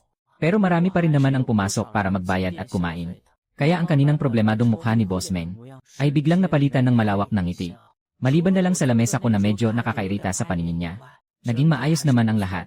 Pero sa sumunod na sandali, may napansin si Boss Meng na pamilyar na figura sa may pinto. Isang taong kilalang kilala niya. Hindi ba't ang anak niya ang nakatayo sa labas? Nakita rin ni Meng Wei si Old Meng na nakangiting naglalakad papalapit sa kanya. Kaya naman agad na kumindat-kindat at nagsenya si Meng Wei sa kanyang ama. Para magpanggap na hindi sila magkakilala. Kahit naguguluhan, sumunod na lang din si Old Meng sa kanyang anak. Dahil alam ni na Anlan at Jiming Chuan na wala na silang makukuhang libreng hapunan. Wala silang nagawa kundi umalis na lang ng dismayado. Dito naman nagdahilan si Meng Wei na gagamit lang ng banyo. Para makapasok sa loob ng restaurant. Habang muling sumsenyas kay Old Meng, pagkapasok niya sa loob, tinanggal agad ni Meng Wei ang dala niyang nakatagong kamera at pinatay ito. Sumunod naman sa kanya si Old Meng at nagtanong, "Ano bang nangyayari sa'yo? Bakit ang kakaiba ng kinikilos mo? Sino ba yung dalawang kasama mo kanina sa labas? Mga kaibigan mo ba sila? Bakit hindi mo sila pinapasok para kumain? Para naman makita nila kung gaano kaganda ang bago nating restaurant." Sumilip muna si Meng Wei sa labas ng pinto. Nang masigurong walang tao, pabulong siyang nagpaliwanag. Sumali kasi ako sa isang variety show. At naka-live broadcast kami ngayon. Kaya naman pabulong niyang sinabi sa tatay niya. Sumali ako sa isang reality show. At kasalukuyan kaming naka-live stream ngayon. Kaya hindi talaga pwede. Variety show, gulat na tanong ng tatay niya. Dito na ipinaliwanag ni Meng Wei ang lahat ng detalye tungkol sa sinalihan niyang show. Detalyado niyang ikinuwento kay Lao Meng ang buong sitwasyon. Napakanga na lang si Lao Meng sa narinig. So ibig sabihin, ikaw at ang lalaking nag-report sa akin sa labas ay magkaribal sa iisang show. Opo, tama kayo. Sa totoo nga po, noong papunta ako rito, naghahanap din ako ng mga paglabag sa rules ninyo. Para i-report din kayo. Gaya ng ginawa ni Fu Yansheng para makalibre ng 20 pangkain. Pero laking gulat ko nang makitang sa atin pala ang kainang ito. Biglang may naisip si Lao Meng at napakunot ang noo. Ibig sabihin, ikaw at ang dalawa pang kasama mo kanina ay nagbabalak din makikain ng libre. At gagayahin si Fu Yansheng para report ako. Tumango na lang si Meng Wei bilang pag-amin. Napahawak sa dibdib si Lao Meng. Pakiramdam niya, kahit malakas ang katawan niya, ay bigla siyang aatakehin sa puso sa narinig. Bakit ba naman kasi? Sa akin lang sila nakatutok at ako lang ang gustong perahan. 爸，节目组不让熟人请客，你明天再安排一天免费活动吧。我也想吃烤肉了，到时候我借着活动来。 At saka, hindi naman siguro bawal kung sa sarili nating shop ako kakain. Sa totoo lang, hindi naman ako ganoon kagutom noong nasa dorm pa ako. Pero nang makarating ako rito, amoy pa lang ng pagkain, hindi ko na mapigilan ang laway ko. Napalunok si Meng Wei at nagpatuloy. Saka makakatipid din ako sa pagkain. Kapag nanalo ako, may 5 milyong premyo akong makukuha. Baka nga makapirma pa ako sa isang entertainment agency. At maging isang sikat na artista. Kung titignan ang dami ng customer ngayon, malaking kabawasan sa kita ang pamimigay ng libreng pagkain.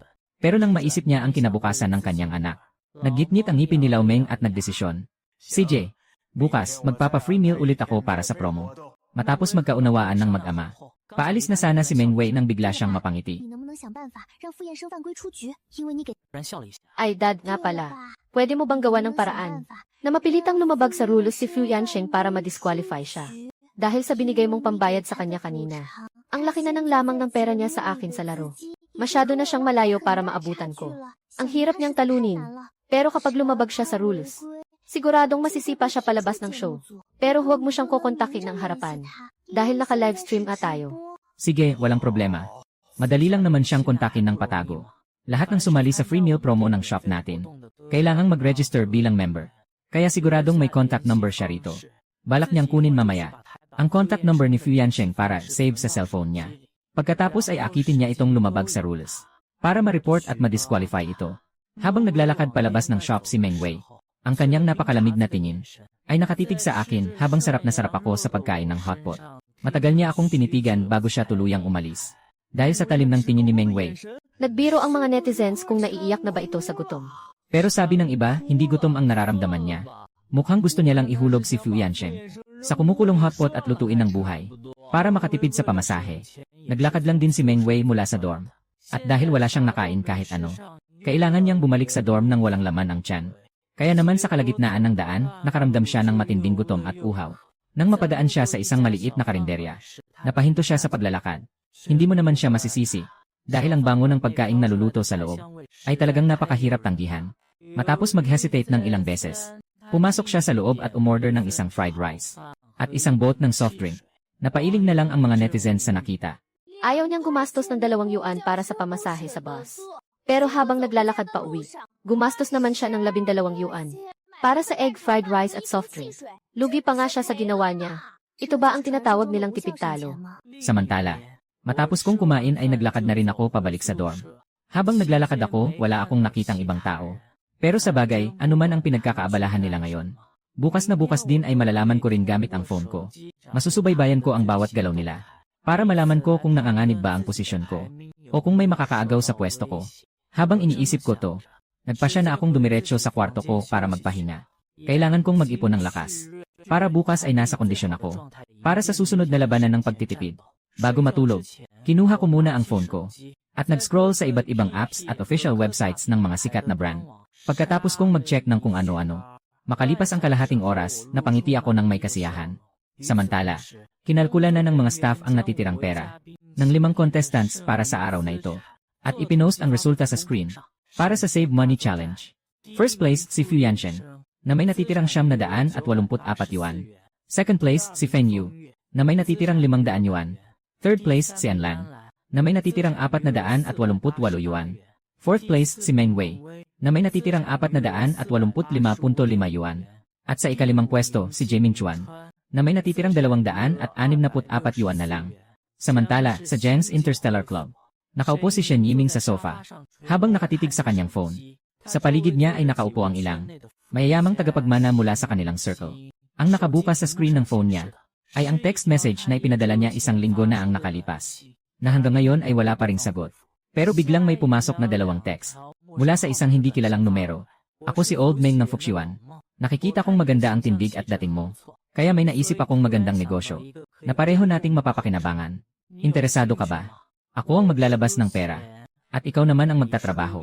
Si Gunanzi naman na nasa tabi niya nang makitang si Shen Yiming ay kanina pa nakatitig sa kanyang phone na may kakaibang ekspresyon sa mukha dahil hindi niya mapigilan ang kanyang kuryosidad. At gustong-gusto niyang makasagap ng chika, lalo na kung tungkol kay Shen Yiming. Sumilip siya rito at nagtanong. Ano? Ganoon na ba kalala ang sitwasyon ng Zongjing Group ngayon? Nakailangan na mismong si President Shen ang magbenta ng katawan para lang kumita ng pera. Tiningnan siya ng masama ni Shen Yiming bago ito ngumiti ng pilit at sinabing, Ano kaya kung sabihin ko kay Uncle Guna, yung paborito niyang mamahaling florera sa study room, ay matagal nang naibigay sa iba mahigit 10 taon na ang nakalipas.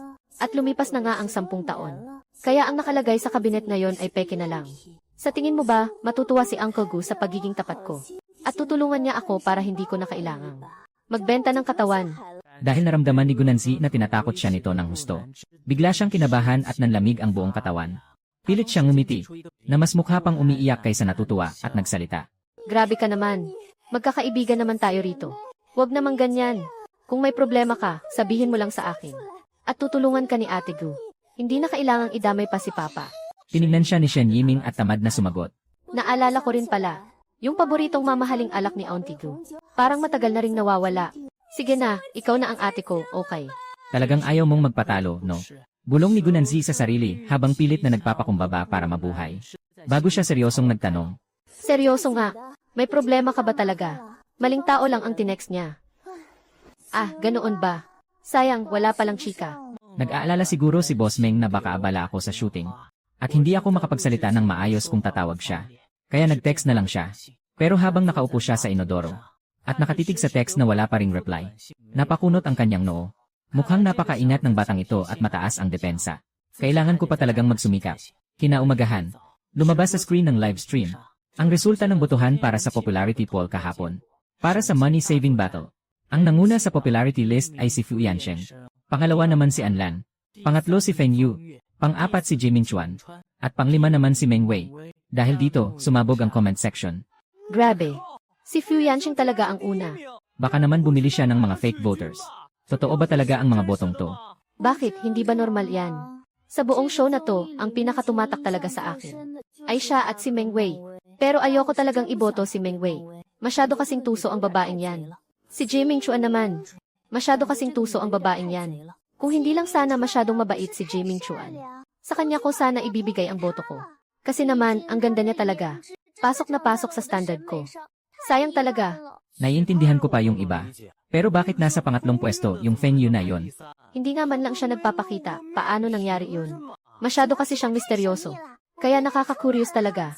Kaya naman sa kanya ko binigay ang boto ko. Nang lumabas ang resulta ng popularity poll, iba't ibang reaksyon ang nakuha nito mula sa mga netizens. At syempre, nakita rin ng mga contestants sa internet ang naging resulta ng botohan. Sa pinakadulong kwarto sa ikatlong palapag, pagkatapos kong mag-ayos ng mabilis, bumaba ako sa kusina para magprito ng 2 itlog para sa almusal. Tanghali na nang, pumunta ulit ako sa Fuxian Hotpot and Eatery para kumain ng barbecue. Hindi kasing dami ng kahapon ang mga tao ngayon. Siguro dahil kinansela kahapon ni Boss Meng ang kanilang promo. Pero, napansin kong nakasabit na naman sa tapat ng pinto ang sign para sa libreng pagkain kapag nasagutan ang word puzzle. Hindi pa ako matagal doon nang dumating din si Meng Wei. Kaso, hinarang na naman siya sa labas. Dahil hindi niya masagot ang puzzle. Kakain lang ng barbecue, kailangan pa ng mataas na ray. Hindi ba pwedeng padaliin naman ni Boss Meng ang mga tanong?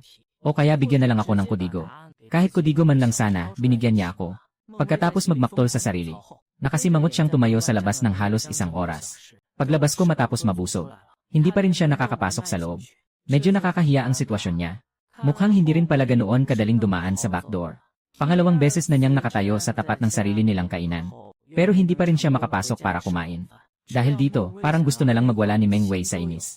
At ang mas nakakagulat pa, sa ikalawang araw ng hamon, walang nabawas kahit 1 sentimo sa pera ng lahat.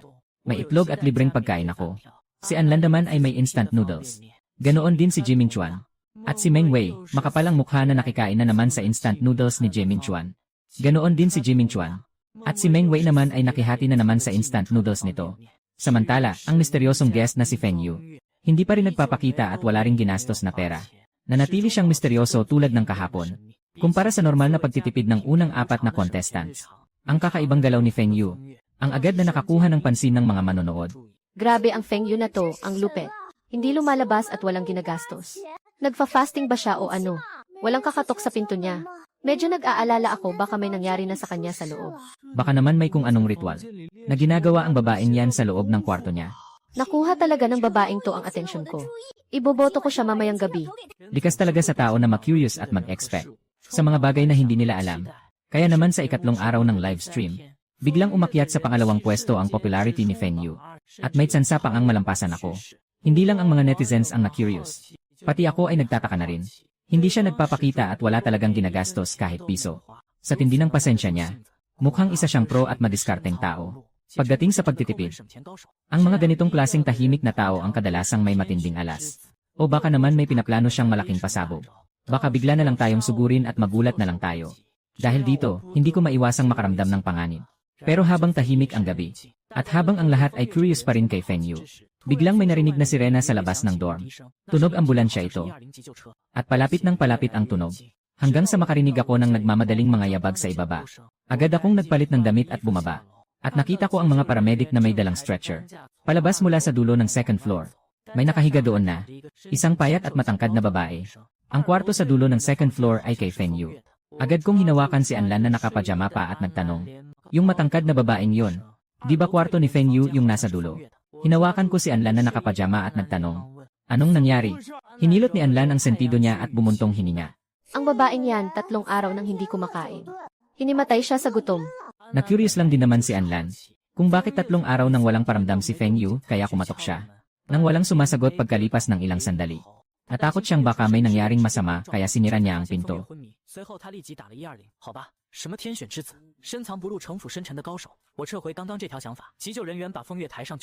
Lumingon ang paramedic sa 4 pang guest at nagtanong, sino ang sasama sa kanya sa ospital? Pero ang sasama ang magbabayad ng hospital bill. Noong dumating ang ambulansya, halatang nag-aalala ang lahat para kay Feng Yu.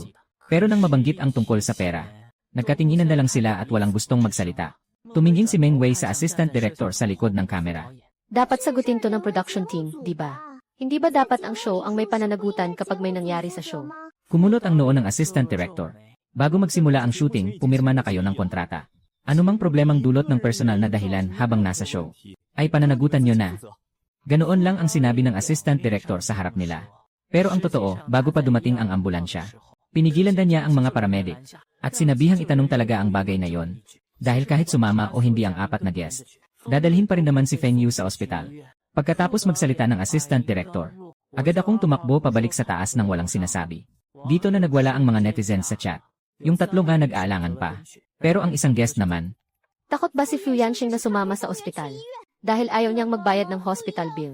Kaya ba siya tumakbo? Takot nga si Fu Yanxing na sumama sa ospital. Dahil ayaw niyang magbayad ng hospital bill. Kaya ba siya tumakbo? Sabi ko na nga ba, kapag pera na ang pinag-uusapan, lumalabas talaga ang totoong kulay ng tao. nakakadismaya talaga si Fu Yansheng.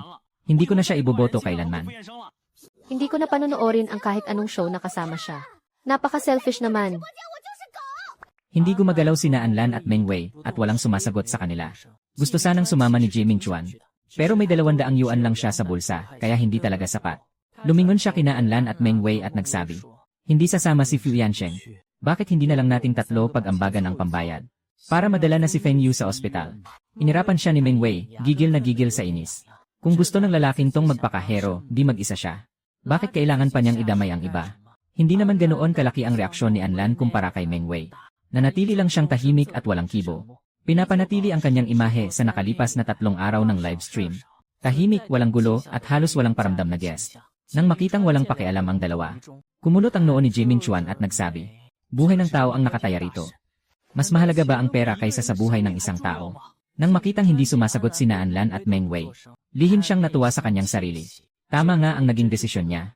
Para sa 5 milyong premyo, ang mga taong sumali sa show na ito ay hindi magpapakabait at isusuko ang ganoon kalaking pera para lang sa iba. Ang kawalan nila ng pakialam ang magpapatingkad sa kabutihan niya.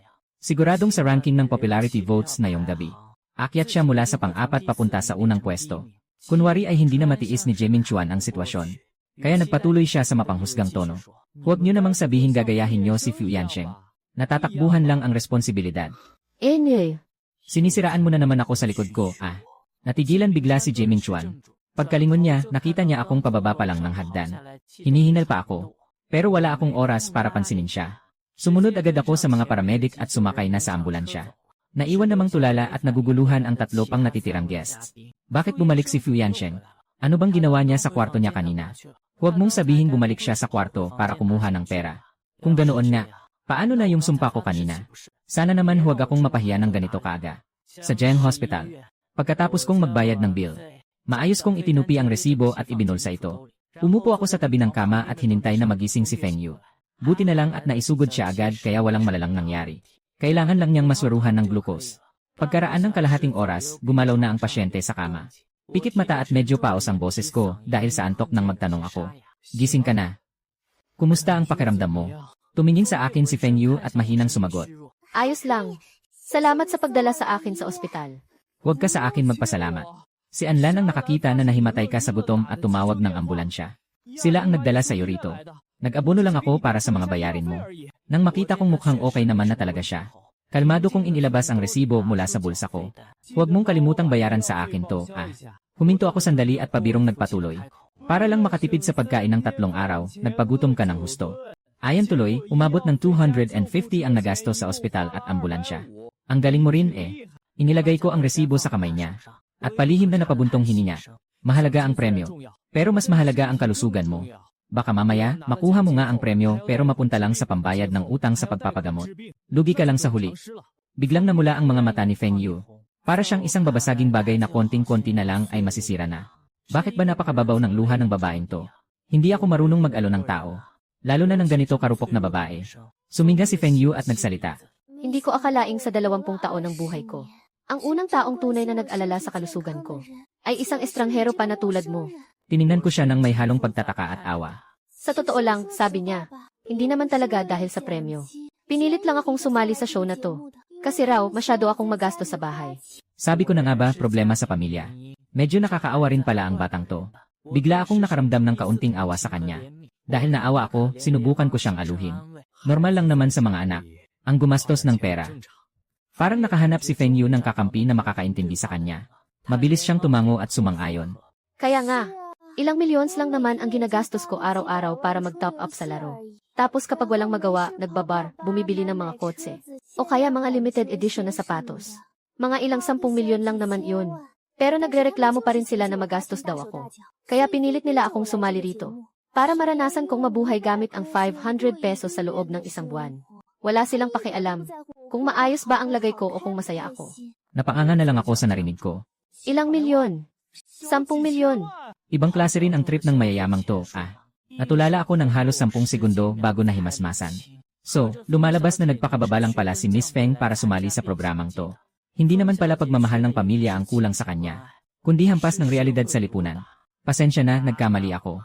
Hindi ko sana kinaawaan ang isang mayamang tagapagmana. Hindi ko rin sana inalo ang isang prinsesa. Hindi ko talaga dapat kinaawaan ang mayaman. At hindi ko rin dapat inalo ang prinsesang to. Dahil sa ngayon, pakiramdam ko, ako ang tunay na kawawa at nagmukhang clown. Ako pala ang mas nangangailangan ng simpatsya rito. Paano kung nga naman kaawaan ang isang prinsesa na gumagastos ng milyon-milyon ng walang kurap? Samantalang ako, nagdadalawang isip pa sa bawat pisong ilalabas ko. Hindi ko talaga siya kayang kaawaan kahit kaunti. Habang tulala pa rin ako sa gulat, Narinig ko ulit si Feng Yu na tila nahihiyang nagsalita. Kaya kuya, dahil nakikita mo namang ang hirap ng sitwasyon ko, pwede bang bigyan mo ako ng discount sa resibong iyan? Mahalaga talaga sa akin ang 5 million na premyo. Doon nakasalalay ang magiging reputasyon ko sa mundo ng online gaming. So, ang ibig sabihin, lahat ng drama niya kanina ay para lang utuin ako. Ginawa niya lang yun para kaawaan ko siya. At para takasan ang pagbabayad sa akin ng nagasto sa ospital. Ang totoo niyan, ang habol talaga niya ay ang 5 million pesos na premyo. Bakas naman sa mga mata ko ang pagdududa. Gusto mo bang baliin ko ang mga buto mo? Kuya, kahit 50% discount na lang. Sineseryoso kita rito, bro. Tapos lolokohin mo lang ako. Alam mo ba kung ano ang nangyari sa huling taong ng scam sa akin? Siyempre, alam na alam ito ni Feng Yu. Nabasa na niya ito sa internet noon pa. Hindi ba't may-ari lang naman ng isang maliit na barbecue shop? Ang nagbayad sa kanya ng 10 libreng pagkain at 500 yuan. Kahit na medyo mahigpit ang pamilya niya pagdating sa pera. May iba naman siyang paraan para makabawi kay Fu Yansheng. Kaya agad na nagsalita si Feng Yu. Basta tulungan mo lang ako ngayon. Pagkatapos ng show na to, ipakikilala ko sa'yo ang tita ko. Sobrang yaman niya. At napakaganda pa. Ipakikilala ko talaga sa'yo ang tita ko. Mayaman siya. At talagang napakaganda. Napakayaman niya. At sobrang ganda pa. Hihi. Kahit hindi pa siya financially independent ngayon, pwede naman niyang ibigay kay Fu Yansheng ang isang taong mayaman na. Sa ganoong paraan, magiging mayaman na rin si Fu Yansheng. At kapag nangyari yun, tiyak na magpapasalamat ito sa kanya bilang matchmaker.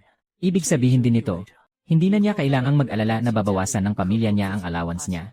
Dahil pwede na silang magkampihan ng magiging tito niya. Habang abala si Feng Yu sa pagpaplano sa isip niya, tiningnan ko lang siya ng walang emosyon. Baka sa mga mata ko ang pandidiri. Ayoko sa babaeng may pamangkin. O kaya naman, antayin mo na lang na mamana ko ang negosyo ng pamilya namin para makabawi ako sa'yo. Medyo matagal nga lang ang hihintayin mo, dahil malakas pa ang katawan ng matanda sa amin. Pero kapag namana ko na ang lahat, kahit ano nang gusto mo, bibilhin ko para sa'yo. Kahit hindi lang 5 million, kahit 50 million pa, kayang-kaya ko. Sinulyapan ko siya. Haha, Siguro ang negosyo ng pamilya niyo ay paggawa ng drawing. Ang husay mo kasing mag-drawing ng pangarap eh. Tumayo ako at lumapit sa tabi ni Feng Yu. Nakangiti ko siyang tiningnan. Dapat walang bawas ang pambayad sa ospital. Kung balak mo akong takbuhan, wala akong pakialam kung patagalin pa kita rito sa ospital ng ilang araw. Kalmado lang ang boses ko at walang emosyon, na parang wala namang pananakot. Pero hindi alam ni Feng Yu kung bakit bigla siyang kinilabutan. At sa ganitong kalapit na distansya, napansin niyang napakagwapo pala nito. Hindi ito nagpapahuli sa mga perpektong lalaki sa mga video games. Napakurap si Feng Yu. Iniwas niya ang tingin niya sa akin. Perpektong lalaki sa mga video games. Napakurap si Feng Yu. Iniwas niya ang tingin niya sa akin. sige na, alam ko na. Nasa kwarto ang pera. Ibibigay ko sa'yo pagbalik natin. Tumango lang ako ng bahagya. Huwag mo akong subukang utukan. Pera lang ang kailangan ko. Dahil dito, nagwala ang mga netizens sa comment section. Ang mga sinabi ni Fu Yansheng, bakit parang linya ng isang kidnapper? Haha. Inaasahan ko nang ang susunod niyang sasabihin ay, kapag hindi ka nagbayad, itutumba kita. Grabe talaga ang lalaking to. Malinaw ang layunin. At hindi talaga matitinan. Pera lang talaga ang gusto niya. Hahaha. Sino nang mag-aakala na ang pinakakuripot na si Fu Yansheng pa ang magbabayad ng bill sa ospital? Mayaman at magandang tita. Teka, hinto muna ang trabaho.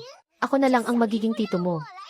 Matapos matanggal ang e-drip, hindi ko muna ibinalik si Feng Yu sa dorm. Sa halip, dinala ko siya sa isang malapit na lugawan.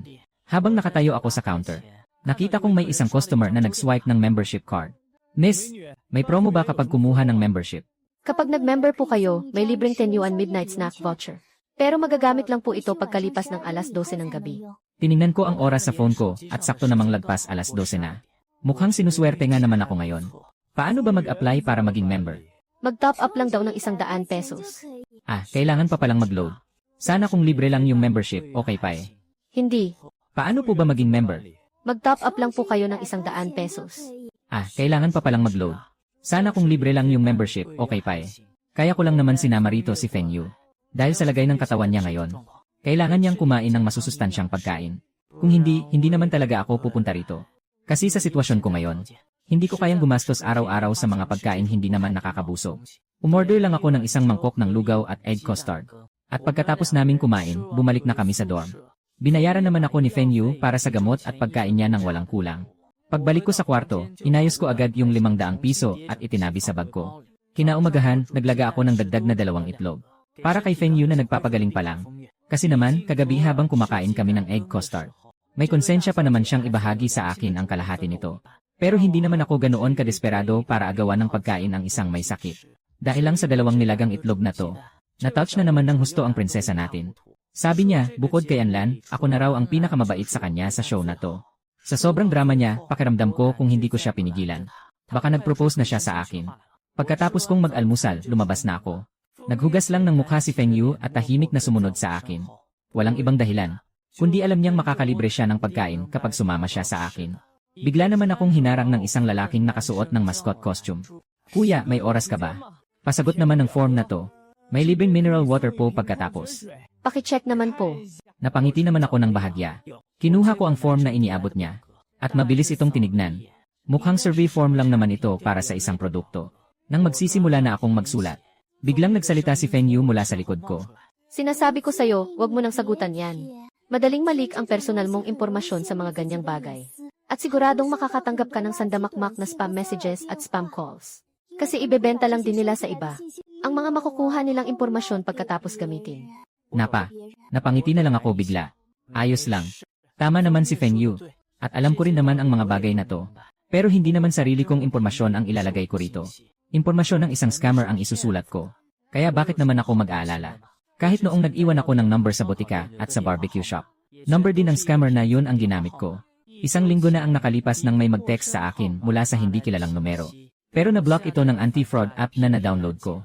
Ang nakasulat sa text, naghahanap ang Zongjin Group ng personal assistant para sa CE na may malaking sahod. Madali lang ang trabaho at walang required na educational background. Basta handa lang mag-travel sa ibang bansa ng matagalan. Sabi pa, kung interesado raw ako, mag-reply lang ako. Sikat na malaking kumpanya sa China ang Zongjin Group, na gustong-gustong pasukan ng mga kaklase ko noong college. Dati nga, may kaklase akong nakapasok doon pagka-graduate pa lang. Kahit contractual lang siya, halos maghapon na siyang nagmamayabang sa list namin. Noong una, akala ko nagkamali lang ang anti-fraud app sa pag-block. Kaya hinanap ko talaga sa internet ang number ng EEC ng Zongjin Group. Pero nang tumawag ako, sinabi ng EEC na wala naman silang binubuksang posisyon para doon. At ang numerong nag-text sa akin, ay hindi rin konektado sa IA department nila. Mabuti na lang at binalaan din ako ng EEC, na marami raw manluloko ngayon, na nagpapanggap na empleyado ng mga sikat na kumpanya para mang-scam. Kaya pinag-iinat niya ako sa mga ganitong modus. Kahit hindi naman ako masyadong umaasa, nakaramdam pa rin ako ng kaunting panghihinayang. Nag-alala na rin ang mga netizens. Tama naman si Feng Yu. Ang mga phone number at personal na impormasyon ay hindi dapat basta-basta isinusulat kung saan-saan. Kung hindi, madaling mananakaw ang privacy mo. Masyado namang kampante ang lalaking to. Sinabihan na nga siya ni Feng Yu, pero sabi pa rin niya, okay lang daw. Binalaan na nga siya, pero wala pa rin siyang pakialam. Huwag naman kayong masyadong kabahan. Mag-download lang kayo ng anti-fraud API, sapat na. Sobrang laking tulong nun. Pero hindi naman pwedeng umasa lang tayo sa API. Kasi kung minsan, ang system detection ay may nakakaligtaan din. At napakatuso na rin ng mga scammer ngayon. Kaya dapat talaga ay maging mapagmatsyag tayo para hindi mabiktima. Sa totoo lang, kanina pa kami naglalakad dalawa. At medyo nauuhaw na rin si Feng Yu. Balak sana niyang umangal. Pero nang makita niya ang mga nakahilerang mineral water, napatingin na lang siya sa lalaking nakasuot ng mascot costume. Tumikim muna siya bago nagsalita. Ano, kuya? Pahingi nga rin ako ng form na iyan. Matapos iabot ng mascot ang form kay Feng Yu, tumingin ito sa akin at biglang nagtanong, magkasintahan ba kayo? Natigilan naman si Feng Yu habang isinusulat ang pangalan niya. Dahil wala pa siyang karanasan sa pag-ibig. At dahil na rin sa panunukso ng lalaki, bigla na lang namula ang mga pisngi niya. Pero ako, kalmado lang na sumagot ng, hindi po. Samantala sa dorm, ang hindi inaasahang ginawa ko kagabi, ay naging dahilan para hindi makatulog ang 3 pang kasamahan namin. Hindi akalain ni Jiming Chuan, na ang pinagplanuhan niyang eksena, ay magsisilbi lang palang tulay para ako ang sumikat. Kaya naman sa ika-4 na araw ng live stream, ako na naman ang nakakuha ng unang pwesto sa kasikatan. Habang sina Anlan at Meng Wei naman ay grabe ang inabot na pambabatikos mula sa mga netizens. Medyo okay pa naman ang lagay niya. Kaya lang, ang video kung saan sinisiraan niya ako sa likod ko, ay paulit-ulit na kinakalat ng mga tao para pagtawanan siya. Hindi rin matanggap ni Meng Wei ang nangyari. Pakiramdam niya ay napakatuso ko raw. Para sa kanya, ang ginawa ko kagabi, ay parang pagsampal na rin sa mukha nilang 3 gamit ang tsinelas. Siguradong pabor na pabor sa akin ang mga komento ngayon sa internet. Habang silang 3 naman, ay nagmukhang mga kontrabida sa tabi ko. Dahil dito, silang 3, ay tuluyan nang nagmukhang masama sa mata ng publiko. Hindi pwedeng magpatuloy ang ganito, isip niya. Kailangan na niyang pilitin si Lao Meng na bilisan ang pag-akit kay Fu Yansheng. Sa kabilang banda naman, Matapos kong makuha ang mineral water, ay nag-ikot-ikot muna ako sa sentro ng lungsod. Pero habang naglalakad ako, bigla na lang nawala sa likod ko si Feng Yu. Hindi ko na rin siya hinanap. Malaki na siya at may sariling isip, kaya alam kong walang mangyayaring masama sa kanya. Isa pa, hindi ko naman obligasyong mag-alaga ng bata rito. Hindi rin kami magkapareha sa laro, kundi magkaribal sa individual na kompetisyong ito. Nang mapadaan ako sa isang tindahan, napatingin ako rito ng ilang beses. At agad na inilabas ang cellphone ko para may ilista. Pagkatapos nyon ay pumunta ako sa Fuxian Hotpot NBA. Kapag kumain pa ako rito ng 2 beses ngayong araw, 3 libreng meal ticket na lang ang matitira sa akin. Ibig sabihin, may makakain pa ako hanggang sa tanghalian sa Makalawa. At sa tanghalian nga ng ika-6 na araw ng live stream, tuluyan ang naubos ang mga libreng meal ticket ko. Sa wakas, nakahinga na rin ng maluwag si Lao Meng. Dahil sa wakas, hindi na niya ako makikitang kumakain doon ng libre. Nang gabing yon, dahil wala na akong ticket, kinain ko na lang ang huling 3 itlog na natitira sa akin. Sa puntong ito, masasabing simot na talaga ang mga supply ko. Kung hindi pa ako gagastos ng pera, siguradong magugutom na ako. Sakto namang naubos na rin ang mga instant noodles ni Anlan. Kaya namumblema na naman siya kung anong flavor ang bibilhin niya para sa susunod na kahon. Pero kahit anong flavor pa ang piliin niya. Sawang-sawa na si Anlan matapos itong kainin sa loob ng 6 na sunod-sunod na araw. Samantalang ang mga instant noodles naman ni Jaemin Chuan ay matagal nang inubos ni Meng Wei. Bumili na lang siya ng bago kaya may natitira pa siyang kaunting stock. At para naman kay Feng Yu, bukod sa pagkulong sa kanyang kwarto, sumasama lang siya sa akin paminsan-minsan sa supermarket para makahingi ng libreng merienda. Noong una ay nahihiya pa si Feng Yu, at palingon-lingon pa na parang magnanakaw. Pero kalaunan, nasanay na rin siya. Nang ilabas ng production team ang ranking ng natitirang pera ngayong gabi, ako pa rin ang nangunguna bilang hari ng pagtitipid. Nang i-anunsyo ng staff ang listahan ng mga natitirang pondo, nanatili pa rin ako sa unang pwesto bilang pinakamatipid sa lahat. Kinaumagahan ng ika-7 araw ng live stream, tinipon ng production team ang 5 kalahok sa lobby ng unang palapag. Ngumiti ng nakakaloko ang host na si Zhao Ling at sinabing, Ngayong araw, makakasama natin ang 5 malalaking sponsor ng ating show. At ang 5 sponsor na ito, ay makakasama ninyong mamuhay ng matipid sa loob ng isang araw. Nagtaas naman ng kamay si Meng Wei para magtanong. Gusto ko lang pong itanong. May tanong lang po ako. Kung makakasama natin silang magtipid, may dala ba silang sariling pera? Magandang tanong yan, sagot ng host. Ayon sa patakaran ng show, bawal magdala ng kahit isang 5 ang 5 sponsor na ito. Kaya naman, kayo ang sasagot sa lahat ng gagastusin nila ngayong araw. Gulat na gulat ang lahat. Ano, hirap na nga silang pagkasyahin ang pera nila.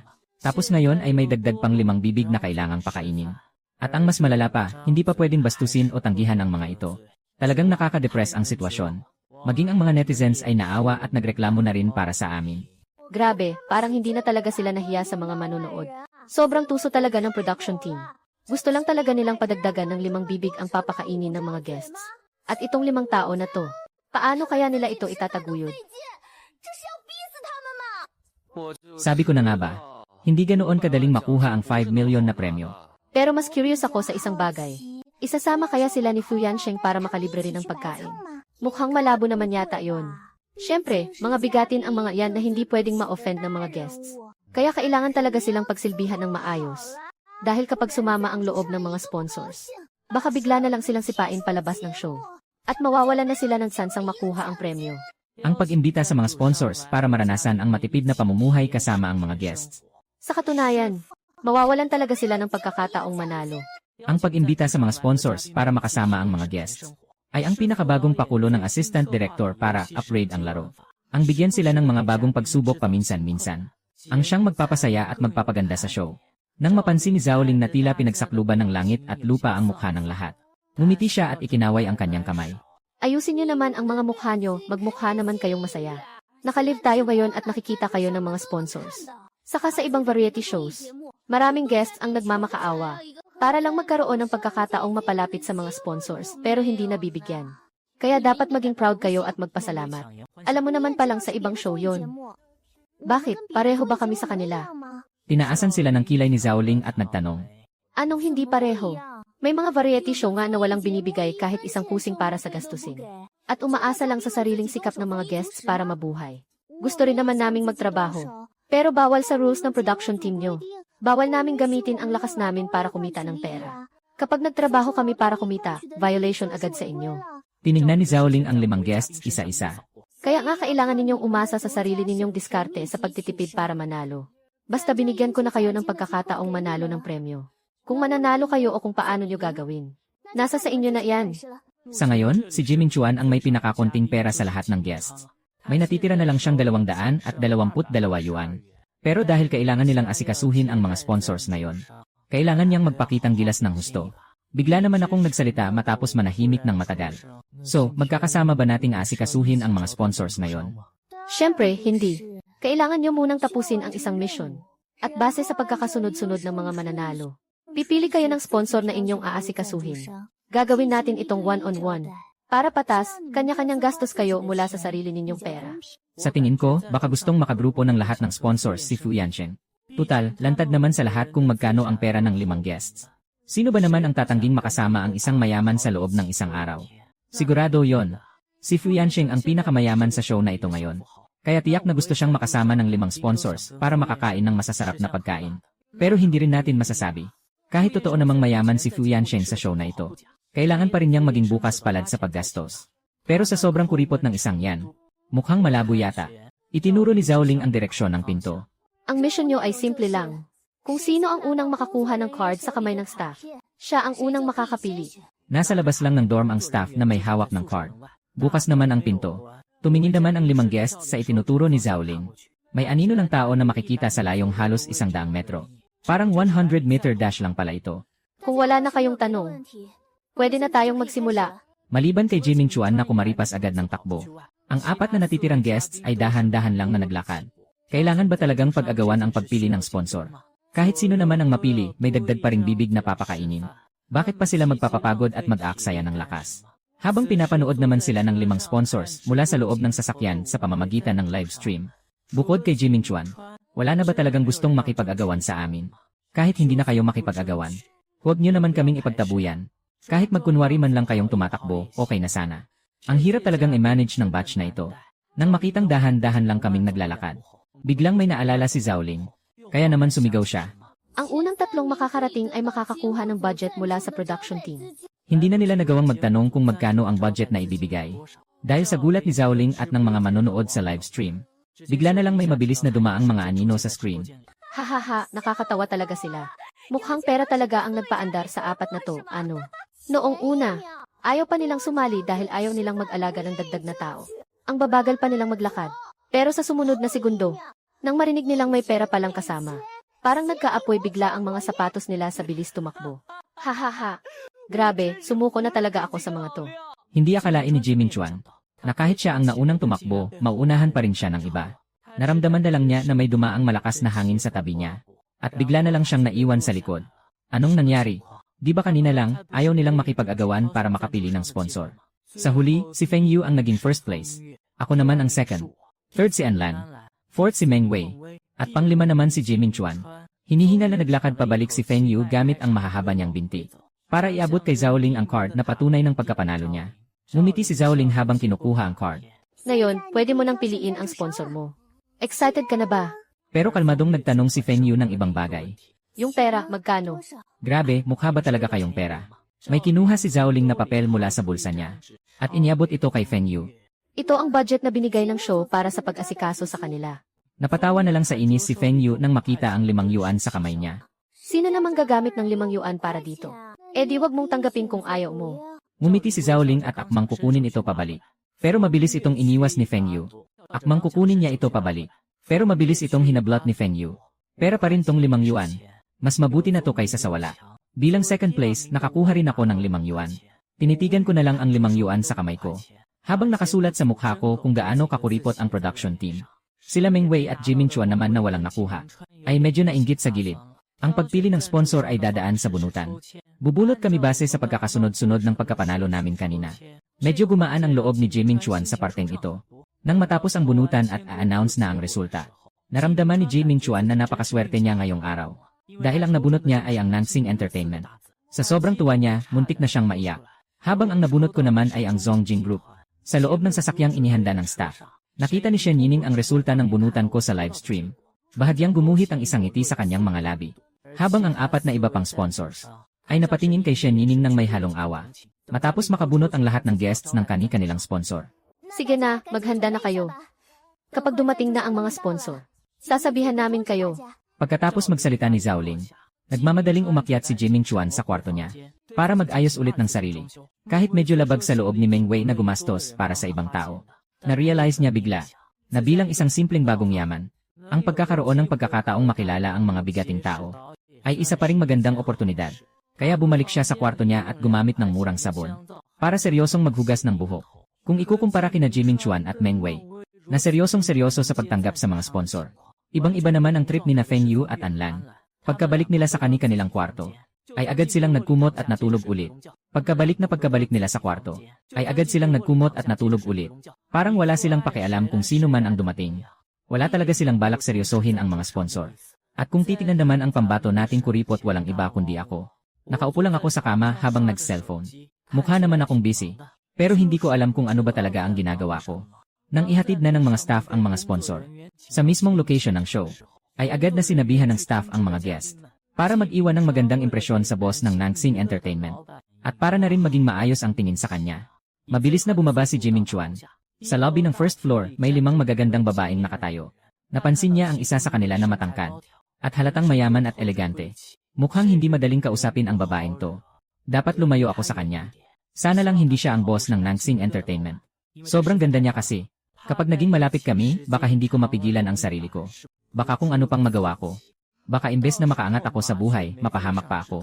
Ang ending, naging panggulo lang siya at nagdala ng sandamakmak na problema. Sinira niya ang sarili niyang kinabukasan para lang sa isang babae. Sobrang lugi, hindi talaga worth it. Habang tahimik na nagdarasal si Jiming Chuan sa kanyang isip, lumapit naman ang host na si Zhao Lin sa kaliwang bahagi. Sa tabi ng unang middle-aged na babae, baka sa ngiti ni Zhao Lin, ang pagiging sipsip at mapaglangis. Ipinakilala niya ito kay Jiming Chuan. Siya nga pala si Vice President Lee ng Nansing Entertainment. Ang boss talaga ng Nansing Entertainment.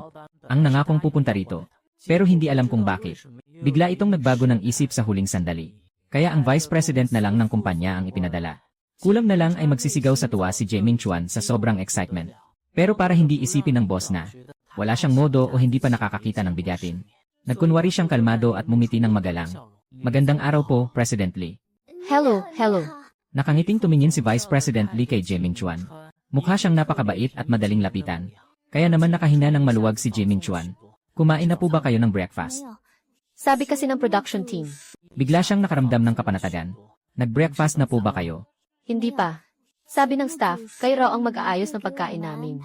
Agad namang nakakita si Jiming Chuan ng magandang pagkakataon para magpasikat. Kung ganoon po, ako na ang maglilibre sa inyo ng breakfast. Basta't kaya ng budget ko. Kahit ano po, pwede niyong piliin. Grabe naman, napakakuripot talaga ng production team. Pati ba naman breakfast ng mga sponsor, hindi pa nila hinanda. Mukhang mapipilitan si Jiming Chuan na ubusin ang lahat ng pera niya para lang maasikaso ang sponsor na ito. Bagay naman sa kanya ang ganyang galawan. Matapos makuha ang lahat ng impormasyon, bumaba na si Jiming Chuan at Anlan.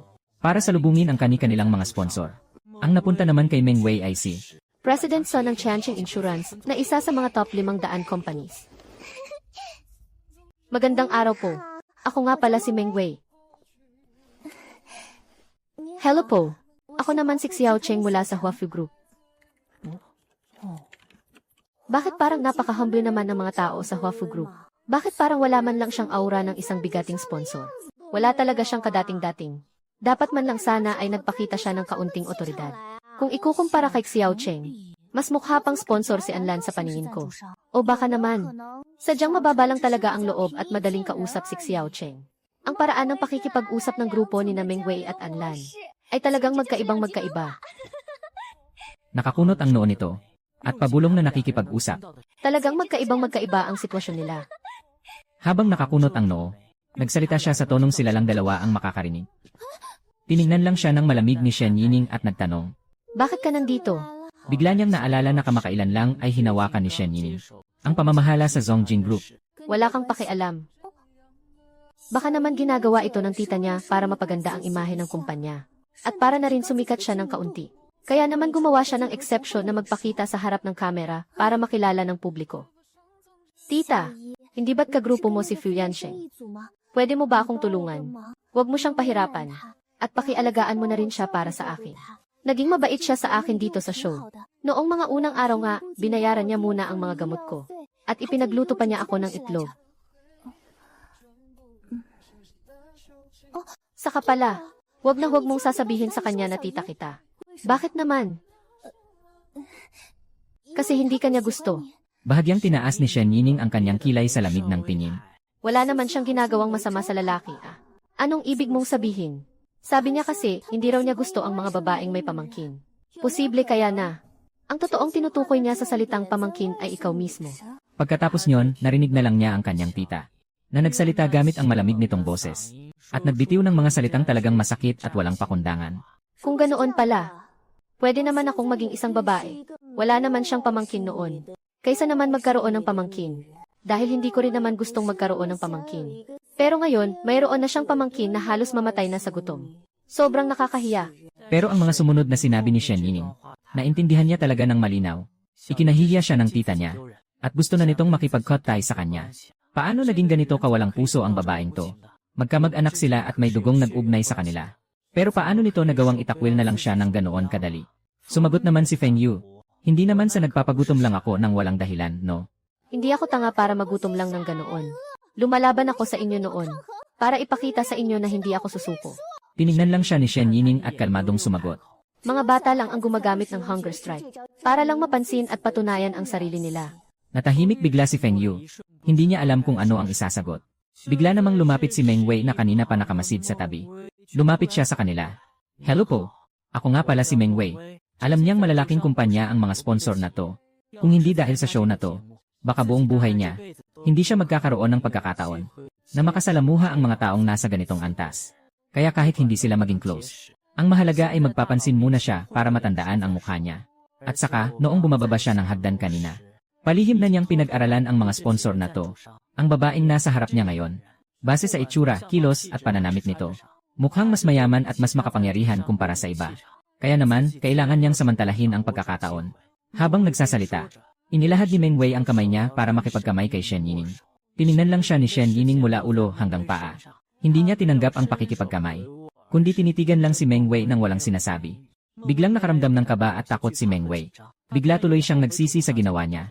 Pagkatapos ng ilang segundong katahimikan, habang kabado pa rin si Meng Wei, nagsalita si Shen Yining sa napakawalang galang na tono. 我知道你是那个想吃鸡蛋又舍不得买，于是就想白蹭别的男嘉宾的鸡蛋，是那个女的吧？ Namula sa hiya si Meng Wei. Tawang-tawa naman ang mga netizens sa live stream. Sabi ng isa, grabe, nakakatawa talaga. Ang ganda ng sponsor na to. Siya talaga ang nagsilbing boses ko. Kasi yan talaga ang gusto kong sabihin. Sa mukha ni Meng Wei noon pa. May dating ang babaeng to ah. Gusto ko yung mga taong diretsahan kung magsalita. At handang ipagtanggol ang iba. Pagkatapos magsalita ni Shen Yining, wala pa rin siyang balak na makipagkamay. Pilit na umiti si Meng Wei para pagtakpan ang hiya. Ang mga daliri niya na nakabitin sa hangin, ay dahan-dahan niyang ibinaba ng may matinding awkwardness. Hindi po. Baka nagkakamali lang po kayo ng akala. Hindi naman ako ganoong klaseng tao. Nang mapansin ni Meng Wei na mukhang hindi talaga siya gusto ni Shen Yining, at mukhang wala itong balak makipag-usap sa kanya, hindi na niya ipinagsiksikan ang sarili niya para hindi na lalong mapahiya. Nagpalusot na lang siya ng ilang formal na salita. Saka isinama ang sponsor niya para lumabas at mag-almusal. Pagkalabas ng dorm, hindi mapigilan ni Meng Wei na mainis dahil sa pagkapahiya niya. Akala mo kung sino, mayaman lang naman. Napakayabang naman ito. Pag ako talaga yumaman, babawiin ko ang kahihiyang to ng doble-doble. Samantala, hindi gumaya si Anlan kay Meng Wei na sumipsip kay Shen Yining. Pagkatapos niyang batiin si Xiao Cheng, tumalikod na siya at isinama ito paakyat sa taas. Naglalakad siya sa harap. Habang si Xiao Cheng naman ay sumusunod lang sa likod niya na parang buntot. Nagsimula na namang maghulaan ang mga netizens. Kung hindi ko lang alam na sponsor si Xiao Cheng, iisipin ko talagang butler siya ni Miss Anne. 这是安小姐和她的管家了。 Sa totoo lang, bakit parang si Anlan ang pinakamisteryosong guest dito? Sobrang low profile niya kasi tingnan. Kahit na parang wala siyang masyadong presence sa show. Pero sa tingin ko, kilala ko ang ugali ng production team na to. Siguradong hindi sila magpapasali ng walang kwentang tao. Ganyan din ang tingin ko. Nariyan si Fu Yanxing na sobrang kuripot. Si Meng Wei na mahilig mag-feeling sikat. Si Feng Yu na laging nagpapagutom. At si Jiming Chuan na nagpapakabait na parang santo. Lahat sila may kanya-kanyang kakaibang ugali at hindi madaling kalabanin. Pero si Anlan lang ang naiiba. Masyado siyang normal at simple rito. Kaya mas lalo siyang nagiging kahina-hinala. Kapag naghahanap ng guest ang production team, hindi sila kukuha ng isang ordinaryong tao na walang kakaibang katangian. Kasi kung hindi, mawawala ng drama ang show. Sa bagay, may punto. Pero mas naniniwala ako na aktor lang na kinuha ng staff silang 5. Ang sponsor naman na kailangang asikasuhin ni Feng Yu ay si Director Fang ng Ifi Group. Seryoso ang mukha ni Director Fang. At bakas talaga sa kanya ang otoridad ng isang boss. Xiao Yu. Sabay na tayong mag-almusal. Utos niya na parang kinakausap lang ang isang subordinate. Pagkasabi nun ay tumalikod na siya agad. Nang hindi man lang tinitingnan si Feng Yu. Grabe kung makapagmataas, akala mo kung sino. Tiningnan lang ni Feng Yu ang likod ni Director Fang. At talagang nabwisit siya sa inasal nito. Tietze. Sino ba sa tingin niya ang sarili niya? Siya na isang mayamang tagapagmana. Utusan lang ng kung sino-sino. At ang malupit pa, itong si Director Fang. Pera niya naman ang gagastusin nito. Sino siya para mag-utos-utos sa akin? Hindi ko urungan ang ganyang ugali. Kaya walang pakialam si Feng Yu. Kung ma-offend man niya ang sponsor. Tumalikod siya at umakyat ulit para matulog. Nang makalagkad na si Director Fang ng ilang hakbang, napansin niyang hindi sumusunod si Feng Yu. Kaya wala siyang nagawa kundi bumalik. Pero habang bumabalik siya, ilang hakbang pa lang ang nagagawa ni Director Fang. Nang mapansin niyang wala si Feng Yu sa likod niya, kaya napilitan siyang bumalik ulit. At habang naglalakad pabalik, sobrang sama na ng timpla ng mukha niya. Wala siyang choice kundi umakyat para hanapin si Feng Yu. Kaya sa lobby ng first floor, si Shen Yiming na lang ang naiwang mag-isa at walang sumusundo. Lahat sila may kasama na. Habang siya na lang ang nakatayo doon, mukha tuloy siyang kawawa at iniwan ng lahat. Nag-alala naman si Zhao Ling na baka magtampo si Shen Yiming. Kaya agad niyang sinabi, "Aakyat muna ako para tawagin ang guest." "Huwag na." Bago pa man siya makatapos magsalita, isang figura na ang bumaba mula sa hagdan. Nang makita ko ang magandang tindig niya sa lobby, ang balingkinitang katawan na yon, agad akong lumapit at inilahad ang aking kamay. "Hello. Nice to meet you. Ako nga pala si Fu Yansheng." Ngumiti ng bahagya si Shen Yiming at dahan-dahang itinaas ang kanyang kamay. Ang kanyang mapuputi at makikinis na daliri ay pumatong sa aking kamay. Ako naman si Shen Yiming. Pwede ba tayong umakyat muna para mag-usap? Naman, dahil dito, nagkagulo ang mga netizens. Ito ba talaga ang boss ng Songjing Group? Napakaganda naman niya. Kaya naman pala taon-taon, napakaraming tao ang nagkakandara pang makapasok sa Songjing Group. Kung ganito ba naman kaganda ang boss mo, gaganahan ka talagang pumasok araw-araw. Pero bakit parang si Shen Yiming? Iba ang trato kay Fu Yansheng kumpara kay Meng Wei. Langit at lupa talaga ang pagkakaiba. Dinala ko si Shen Yiming sa ikatlong palapag. Pumasok kami sa sarili kong kwarto. Walang mga kamera ng live stream sa loob ng kwartong ito. Pagkapasok pa lang ni Shen Yiming, bago pa man niya matingnan ang paligid, agad akong humarap sa kanya. At isinarang mabuti ang pinto. Tumingin sa akin si Shen Yiming at tinaasan ako ng kilay. Na tila nagtatanong kung ano ang ibig kong sabihin. Sumandal ako sa pinto habang nakapamulsa. "Wala ka ba talagang kahit isang duling sa bulsa mo? Iyan lang ba ang itatanong mo sa akin?" Sponsor siya ng show. Kaya imposibleng wala siyang dalang pera. Iyan lang ba talaga ang gusto mong malaman? Naman, sponsor siya ng show. At hindi ako naniniwalang may lakas ng loob ang staff. Nakumpiskahin ang lahat ng pera ng mismong sponsor nila. Para naman magtiis siya kasama namin. Na kahit masarap na pagkain ay hindi makakain. Napangiti na lang si Shen Yiming. Sa kanya ibinuka ang kanyang mga kamay. At tumitig sa akin gamit ang kanyang madidilim na mata. "Kung hindi ka naniniwala, pwede mo akong kapapan." At pagkatapos, dahan-dahan pa niyang idinagdag. "Kapag may nahanap ka, sayo na lahat." Habang nakabuka ang mga kamay ni Shen Yiming, naramdaman ko na baka nga may tsansa akong makahanap ng kahit ano. Biglang naglaho ng parang bula. Hay nako. Balak niya sanang makakuha ng pera mula sa sponsor. Para makakulimbat ng kaunting pera. Kasi naman, ang sponsor ang pinakamakapangyarihan sa buong show. Pero hindi niya inasahan na kahit ang sponsor ay hindi rin pala pwedeng gumamit ng backer o mandaya sa laro. Mukhang kailangan ko na talagang umasa sa sarili ko ngayon. Ang lamig sa pakiramdam, parang pinagsakluban ng langit at lupa. "Naku, huwag mo nang kapapan." Nagtitiwala ako kay President Shen. Medyo pinagpawisan ang kamay ni Shen Yiming. Kung ganoon, kung wala nang iba, lalabas muna ako para hintayin ka. "CJ, hintayin mo na lang ako sa first floor. Mabilis lang ako. Kasi kanina, busy ako sa pagsagot ng application form. Kaya hindi pa ako nakakapaghilamos. Huwag kang magmadali." Pagkatapos nun, bahagyang gumalaw ang mga labi ni Shen Yiming. Parang may gusto pa siyang sabihin. Pero lumipas ang 2 segundo at nanahimik na lang siya. Tumabi ako at binuksan ang pinto. Para paraanin si Shen Yiming. Pero nang makatapat niya ako, bigla siyang huminto. Dapat matuto kang protektahan ang sarili mo bilang lalaki. Sa susunod, huwag kang basta-basta magpapapasok ng ibang babae sa kwarto mo. Pagkasabi nun ay tuluyan na siyang lumabas. Napatingin na lang ako sa likod niya habang naguguluhan. Wala pang 3 minuto ah. Bakit ang bilis namang lumabas ni President Shen? Ano kayang ginawa nila sa loob ng kwarto? May mga pinag-usapan ba sila na kaming mga ay hindi pwedeng makarinig? Akala ko pa naman akitin ni Fu Yansheng si President Shen. Hindi ko akalaing ang big boss na si Shen ay makakalabas ng ligtas at walang galos. Hahaha, yung nasa taas. Bago ka lang ba rito? Bilang isang solid fan, sasabihin ko sa'yo. Sa ugali ni Fu Yansheng, hindi niya gagawin ang mang-akit. Pera lang ang kaya niyang hold upin. Tingin ko, gustong akitin ni Fu Yansheng ang sponsor. Para makalusot at makuha ang unang pwesto. Sino ba naman ang hindi, boss kaya yan ng Zongjing Group? Kung ordinaryong tao lang yan, matagal nang sumipsip sa kanya. Hindi naman sa ayaw kong sumipsip. Pangarap ko nga ring makapasok sa Zongjing Group. Pero hindi ganoon kadaling sumipsip. Una, wala akong pera para magregalo sa mga boss. Pangalawa, kung kakayahan naman, hindi sapat ang puro salita lang. At kailan naman magkakaroon ng oras ang malaking boss? Para bigyan siya ng pagkakataong ipakita ang talento niya. Lalong hindi ko ibebenta ang katawan ko para lang mangakit. Dahil ang layunin ko sa pagtatrabaho ng marangal ay para bigyan ang sarili ko at ang mga nagmamahal sa akin ng mas magandang buhay. Hindi para ibaba ang sarili kong dignidad at mag-alala o malungkot ang mga taong nakapaligid sa akin. Kaya mas mabuti pang magpakatotoo na lang at mag-focus sa 5 milyong premyo na nasa harap ko ngayon. Pagkatapos kong mag-ayos ng mabilis, bumaba ako sa first floor at nakita si Shen Yining na nakaupo sa sofa. Nag-almusal ka na ba? Kung hindi pa, sabay na tayo. Tumayo si Shen Yining at sumunod sa akin. Hindi niya alam kung saan ko siya dadalhin para kumain. Sa totoo lang, medyo kinakabahan siya. Maging ang mga netizens ay kinabahan din para kay Shen Yining. Kasi naman, ang mga pinupuntahan kong kainan ay talagang susubok sa kapal ng mukha at tibay ng sikmura mo. Kung hindi makapal ang mukha mo at mahina ang loob mo, hindi ka makakakain kasama ko. Naglakad kaming dalawa ng halos 20 minuto bago nakarating sa aming destinasyon. Isa itong bagong bukas na kainan para sa almusal. Sa malaking salamin ng tindahan, may nakapaskil na grand opening at libreng lugaw. Kitang-kita ang mga salitang libreng lugaw.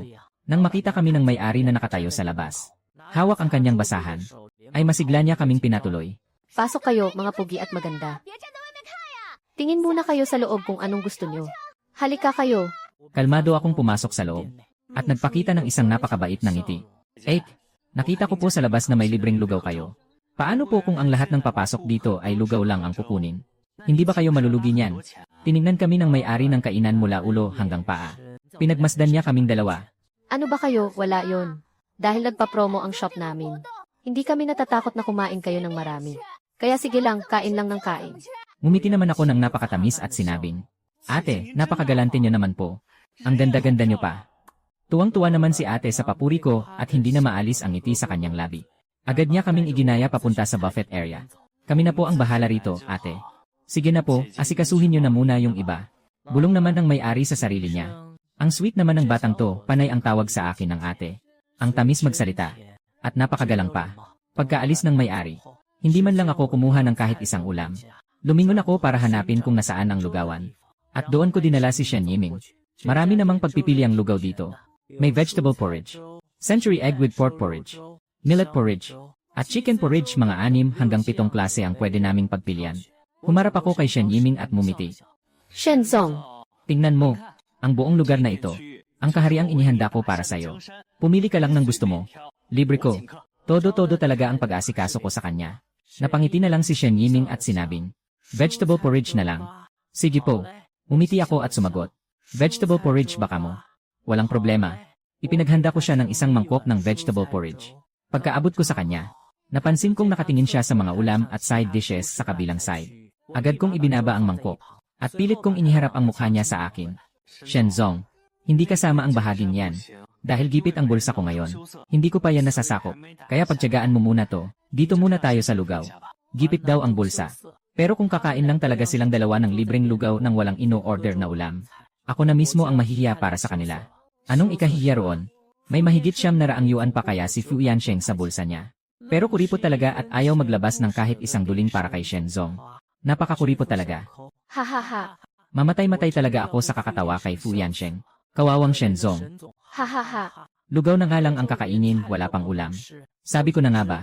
Alam ko namang napakakuripot nitong si Fu Yansheng. At hindi siya gagastos ng kahit piso. Kahit pa sponsor ang kasama niya, wala siyang pakialam. Hahaha. Pwede namang humingi ng libreng lugaw. At only refill pa ito kahit gaano karami. Ito ang mismong kinumpirma ko sa may-ari bago kami pumasok. Pero ang pagkain namin ng lugaw ng walang kasamang ulam, ay agad na nakakuha ng mga kakaibang tingin mula sa ibang mga customer. Pero dahil makapal ang mukha ko, wala akong pakialam sa iniisip nila. Libre naman ang lugaw. At wala namang panuntunan na kailangang bumili ng ulam. Isa pa, kung hindi lang dahil sa premyo. Hindi ko rin naman gustong magtiyaga sa lugaw ng walang ulam. Humigop ako ng kaunting century egg porridge. At tumingin kay Shen Yining na nasa harap ko. Nag-aalala ako na baka hindi sanay ang isang big boss na tulad niya sa ganitong klaseng panghihingi ng libre. Pero laking gulat ko nang makitang napakakalmado niya lang. at dahan-dahan siyang kumakain. Ang disente pa rin ng kilos niya, na parang nasa isang mamahaling Michelin star restaurant siya kumakain. 像是在星级米其林餐厅吃饭一样，但别人桌上都有小菜、馅饼、虾饺什么的，非常丰富。我们这桌空荡荡的，就只有2碗粥。即使我们吃相再淡， Kahit napaka-elegante niyang tingnan, kapag tiningnan mo ang sitwasyon namin ngayon, mukha pa rin kaming kaawa-awa. Sa isip ko nga, may tumutugtog na malungkot na musika sa background. Si Shenzong na ipinanganak na may gintong kutsara sa bibig. Malamang ay ngayon lang nakaranas ng ganito kahirap na pagkain sa buong buhay niya. Hahaha. Nang makita ng may-ari na kami ni Shen Yining, ay talagang humihigop lang ng libreng lugaw ng walang ino-order na ulam. Tuluyan na siyang napanganga sa gulat. Kahit walang ulam, mabuti na lang at may lasa naman ang lugaw kaya pwede na ring pagtiyagaan. Matapos kong maubos ang pangatlong mangkok ng lugaw, sa wakas ay nabusog din ako. Tumayo ako at lumapit kay ate na may-ari ng tindahan, sabay ngiting nagtanong, may promo pa ba kayo bukas? Kailan ba matatapos to? Sa Miyerkules pa matatapos. May 2 araw pa. Sagot ni ate, sabay tingin ng may pagtataka. Doon sa babaeng kumakain ng lugaw sa may lamesa.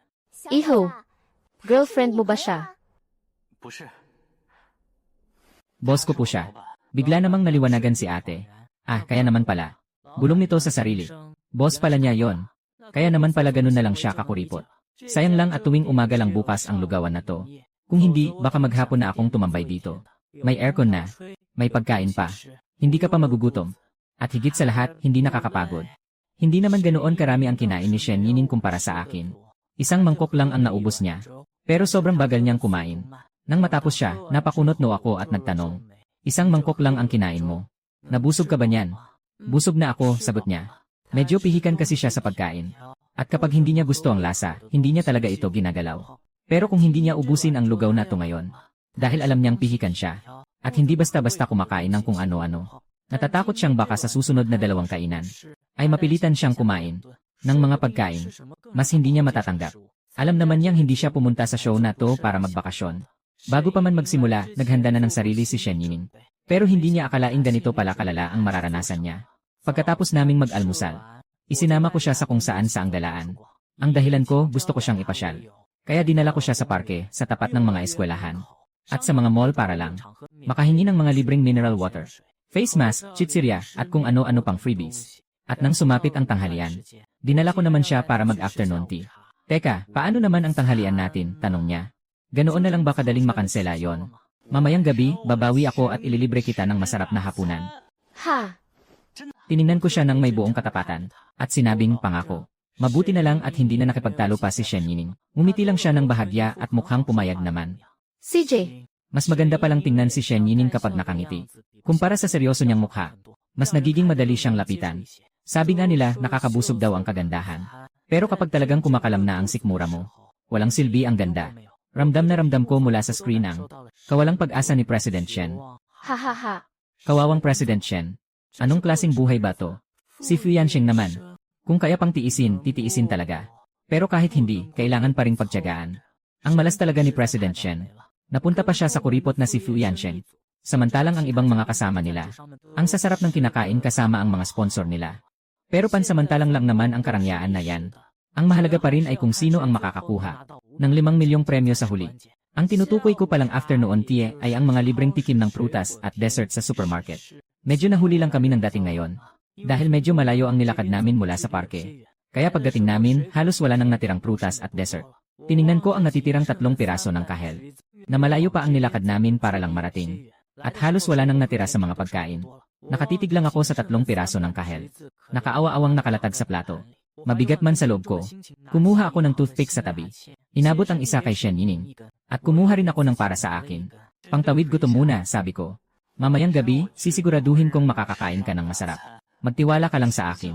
Pagkatapos ay tinusok ko ang 1 piraso ng kahel at isinubo ito. Agad namang sumabog ang tamis at asim ng katas nito sa aking bibig. Dahil sa sobrang gutom ko, bigla kong naramdaman na. Ito na yata ang pinakamasarap na pagkain sa mundo. Ang tamis ng orange na yon. Tikman mo dali. Habang nakatitig ako, dahan-dahang kumuha si Shen Yining ng toothpick gamit ang mahahaba niyang daliri at tinusok ang orange. At ang mga mata ko naman, nakasunod lang sa orange. Na parang nagmamakaawa habang gumagalaw ito. Pero parang sinasadya ni Shen Yining. Nabagalan ang kilos niya. Parang wala siyang balak kainin agad. Tahimik akong napalunok ng laway.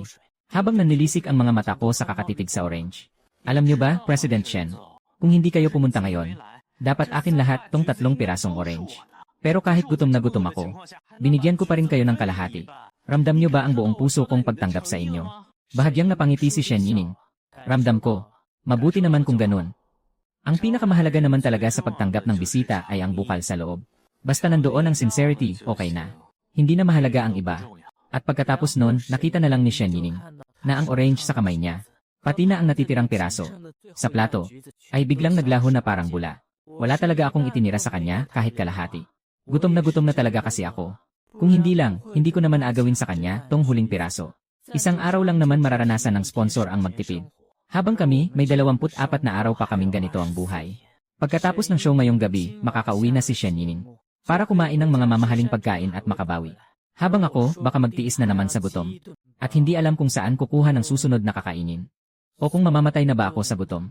Kaya pasensya na muna, kailangan ko munang tiisin si sponsor. Napatingin na lang si Shen Yining sa ibaba, habang nakatitig sa hawak kong malinis na toothpick. Parang yung orange na nakatusok doon kanina, ay naging isang ilusyon lang. Dala ng gutom na nararamdaman niya. Pagkatapos kong kainin ang orange, itinapon ko ang toothpick sa basurahan. Tuminala ako at mumiti kay Shen Yining. President Shen, tis-tis muna. Mamayang gabi, ililibre ko kayo ng ingranding hapunan. May karne, may gulay, kahit ano nang gusto nyo. Sisiguraduhin kong mabubusog kayo. Gutom na talaga ako. Kaya sorry na lang talaga, President Shen. Isang beses lang naman kayong magugutom. Pero ako, araw-araw na lumalaban. Para lang makasurvive sa hirap ng buhay na to. Sana huwag na kayong bumalik sa susunod. Tiningnan ako ni Shen Yining habang seryoso akong nangangako. Sana nga. President Shen, anong nangyari? Nasaan na yung orange ko? Welcome sa panonood ng bagong fantasy movie na pinagbibidahan ni na Fu Yansheng at President Shen ng Zongjing Group. Ang pamagat, ang nawawalang orange. Pagkalipas ng 60 taon, habang nakahiga si President Shen sa kanyang tumba-tumba na may mapuputi ng buhok, ikwento pa rin kaya niya sa mga apo niya ang nakaraan. Nung araw na yon, hindi man lang nakapananghalian si Lola. Kumain ng chips pero mumulang ang natira. Kumain ng prutas pero toothpick lang ang nanguya. Grabe talaga kakuripot si Fu Yansheng. Pati ba naman ang pagkain sa kamay ng sponsor, inagaw pa. Napakalakas talaga ng loob. At hindi man lang nagalit si President Shen. Ang haba naman ng pasensya niya. Sabi naman ng mga nanonood sa live chat. Panoorin ko nga yung ibang sponsors. Kung ano ang lagay nila doon. Titignan ko kung si President Shen nga ba ang pinakakawawa sa lahat ng sponsors. Dahil sa kuryosidad, maraming netizens ang lumipat sa live stream ng ibang mga guest.